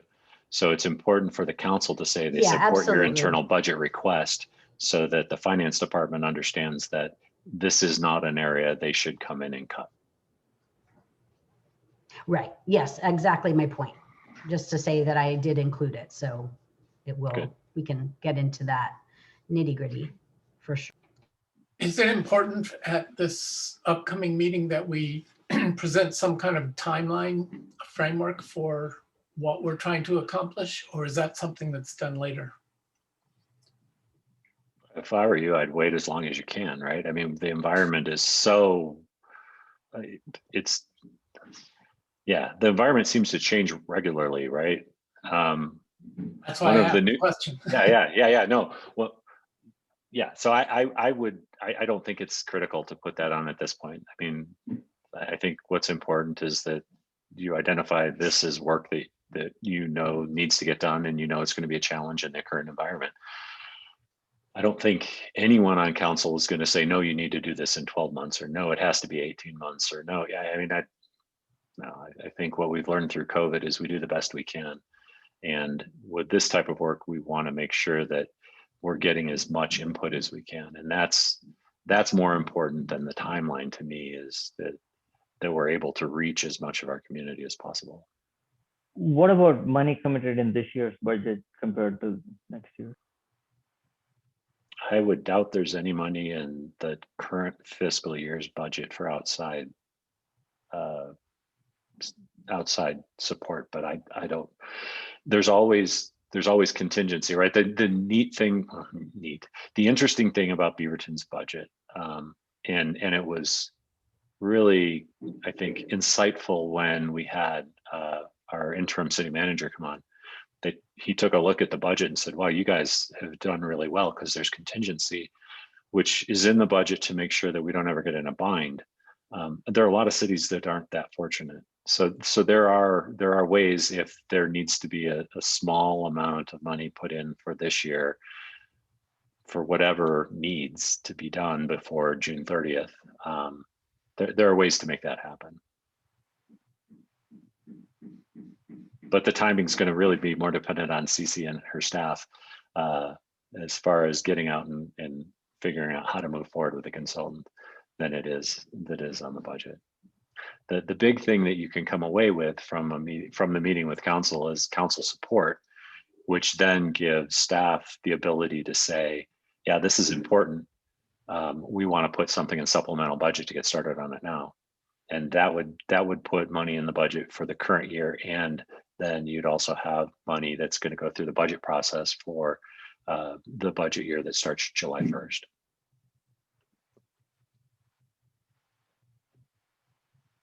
And sorry, I get into the details of it, and I don't mean to bore you, but it's important. It was very important, though. That's a good process for the committee to know.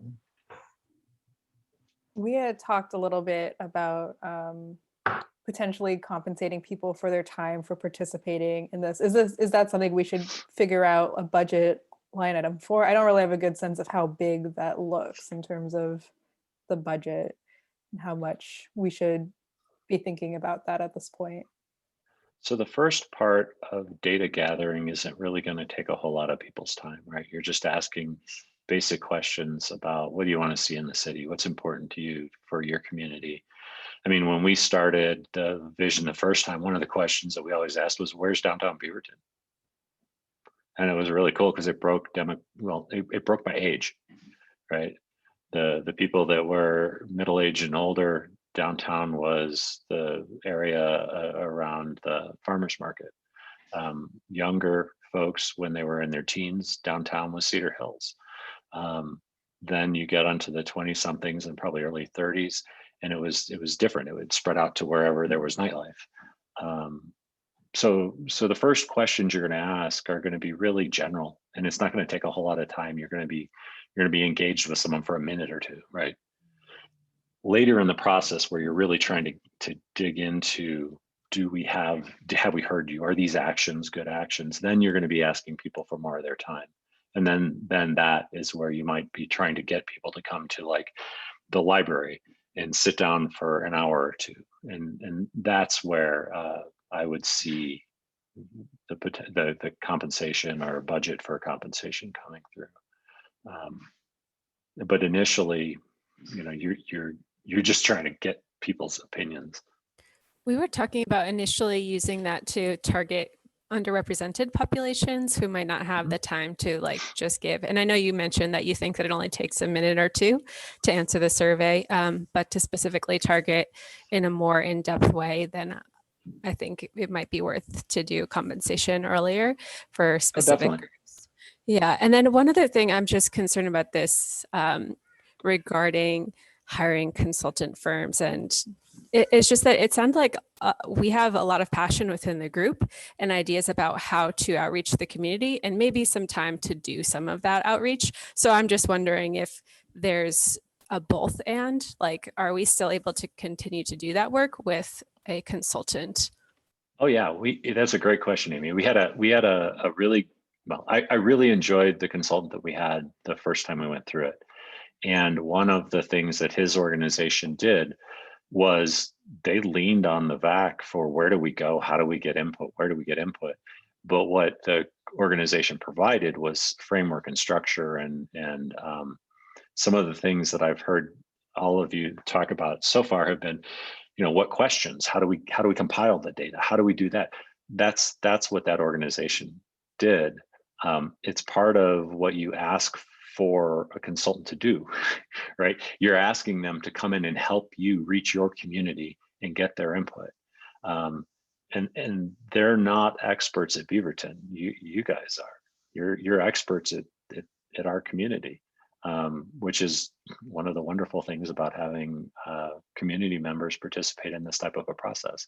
Is it's not baked before you start. I think Cynthia and CeCe both can talk about the first equity inclusion plan, where I think there was some preconceived conceptions that the city had an idea of what the equity inclusion plan was going to look like.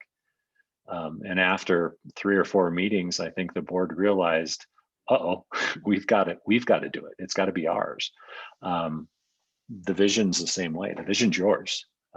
You're stewards of the community, and it's really cool. So no, Amy, you get and should always have the ability to pick where do you go, how do you get input, and as you're gathering data and looking at your results, you might realize there's something that's missing, and then you'll brainstorm as a group about how do we get what's missing.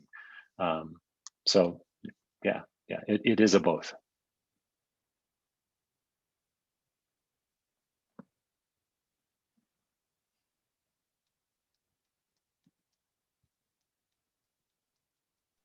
All right, folks. So we've covered a lot of ground, and we're scheduled to end at 3. And so I want to be mindful of people's time in that regard, but know that we're going to have our March meeting coming up real soon. What are we, just a week and a half away, basically. At that time, my plan there, and I need to talk with Sarah and Shannon and CeCe some more, but I would hope that by that time we'll have a more polished and sort of cleaned up presentation that we would anticipate to give to council for us to all comment on. But also, I think we have a lot of outstanding questions from today. We've agreed on some broad things. Like, we've agreed that we want to be able to approach this from a point of view where we're mindful of what's been done in the past, but open to doing new things in the future. We've agreed that we want to hit a broad swath of the community in our outreach. We've agreed that we want to make sure that it's representative of the actual community that we're in, and a whole bunch of other things like that. Those are really important milestones. But my hope for the March meeting is that we take that information and then we take what Sarah and I have gleaned from it and synthesized it into to get into some finer points to make sure what we're presenting to council is indeed something that we can all get behind. Because I agree with Councilor Fagin that we should come in with our ideal proposal. This is what we want. This is why we want it. Do you agree? And if not, where are the points that you disagree? Because then we can come back and sort of work with set goalposts and narrow in on what we can all accomplish. But with that, we've got just a few minutes left. And so I want to leave that time for if anyone has anything else I think is incredibly important for us to touch on that I overlooked, anything that they want to make sure that we're thinking about going into the March meeting, or that they need from me or Sarah or Shannon or CeCe before the March meeting, since this is the last time we'll be together before that. I do have one more comment though. So while we're preparing for the March meeting and for the council presentation, we should also be, I don't know, maybe it's probably the right time, start thinking about that, what our goals are, what we're going to be presenting to council, and our goal, and what the costs are associated to that. Because for the RFP and RFQs, we should also be thinking about those lines as well, so that in the next meeting, we should have some concrete numbers or close enough so that we can go to CeCe and they can put the supplemental budget request. Otherwise, it might be too late for this budget to pass, because March means that by the time RFP and RFQs are done and submitted, it will be in May, and will be almost at the end of the budget cycle. We got to get in this budget, because once we have our item in the budget this year, this will be very helpful. Of course, council is supportive of us, but it will help to get it on the next year budget, because then it would be not a big number in the next year budget, then it will spread out in 2 years. Cameron, I think that makes a lot of sense. And in the meeting that Shannon, CeCe, Sarah, and I had on Tuesday or Wednesday, or whenever that was that week, that's exactly the type of thing we were talking about. And so we're thinking about that, and I agree. Let's bring that up at the March meeting and get something set. Thank you. I think it would be helpful for me. I don't think we've gotten it before, and if we have, let me know. But to see what the overall process was with the last visioning. Like, I was looking at the THPRD process, their report they go through. Phase 1 was preparation. How long did that last time? I know it's a different world, and we're going to get thrown off because the world's going to change 5 times in the next 6 months. But and then phase 2 is that kind of broad outreach, and then 3, action teams and narrowing it down. I don't think I had a clear process of that before, of thinking about, step 1 is go out as far as wide as you can, and then the narrowing down of that. So that would be helpful for me to see what were the different steps and processes, and when the consultant came in previously. Thank you. I'm writing down that as a note, and we'll see. I'll talk with folks and see what we have, and email out whatever we have. Great, thanks. Anything else for the good of the order? All right, so I wanted to say thank you to Mark for the historic perspective. It's interesting to kind of revisit that a little bit, and then just knowing that even back then, there was this idea in 10 years, we're completely different. You need to come up with, we need to refresh it. We need to come up with where we're at now. So thank you for that. You're welcome. And as you can tell, I'm a little passionate about this project, and it's one that, yeah, a little bit. It's one that's near and dear to my heart, but it does need to be done the way this committee wants to do it, not the way it was done in the past. So feel free. I mean, we broke a lot of rules when we did the first one. Feel free to change up how you do it, and to do it the way that feels right for the time that we're in right now, and for the group of people that are on this committee. So we have you on tape that it's okay for us to break rules, I guess. And Lacey kind of said that we should do things differently than last time too. So she had some good ideas for us as well. I just want to thank Sarah and Brian for all the preparatory work you did to get us to this place and keeping us organized. Thank you so much. Yeah. And thank you, Wade. I concur with that. This was a lot of work, I appreciate Wade stepping up and doing the icebreaker exercise too. I think that went really well and was really helpful. Yeah, nice job with that. Yeah, thank you to Shannon. Oh, I was going to say thank you to Shannon and the people at the city staff. Like seeing that postcard was really awesome. And like, just thank you for all the support you're giving our group. Yeah, CeCe, thank you. All right, well, I really appreciate. I got your back.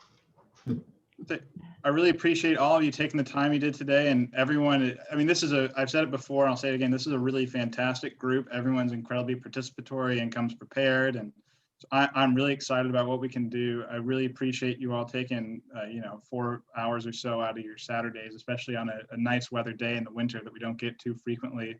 So thanks very much. And I'll ask if you're available, Shannon, Sarah, and CeCe to hang on for 5 minutes just to make sure we're on the same page going forward. But otherwise, I think we'll see you all in March. Bye, guys.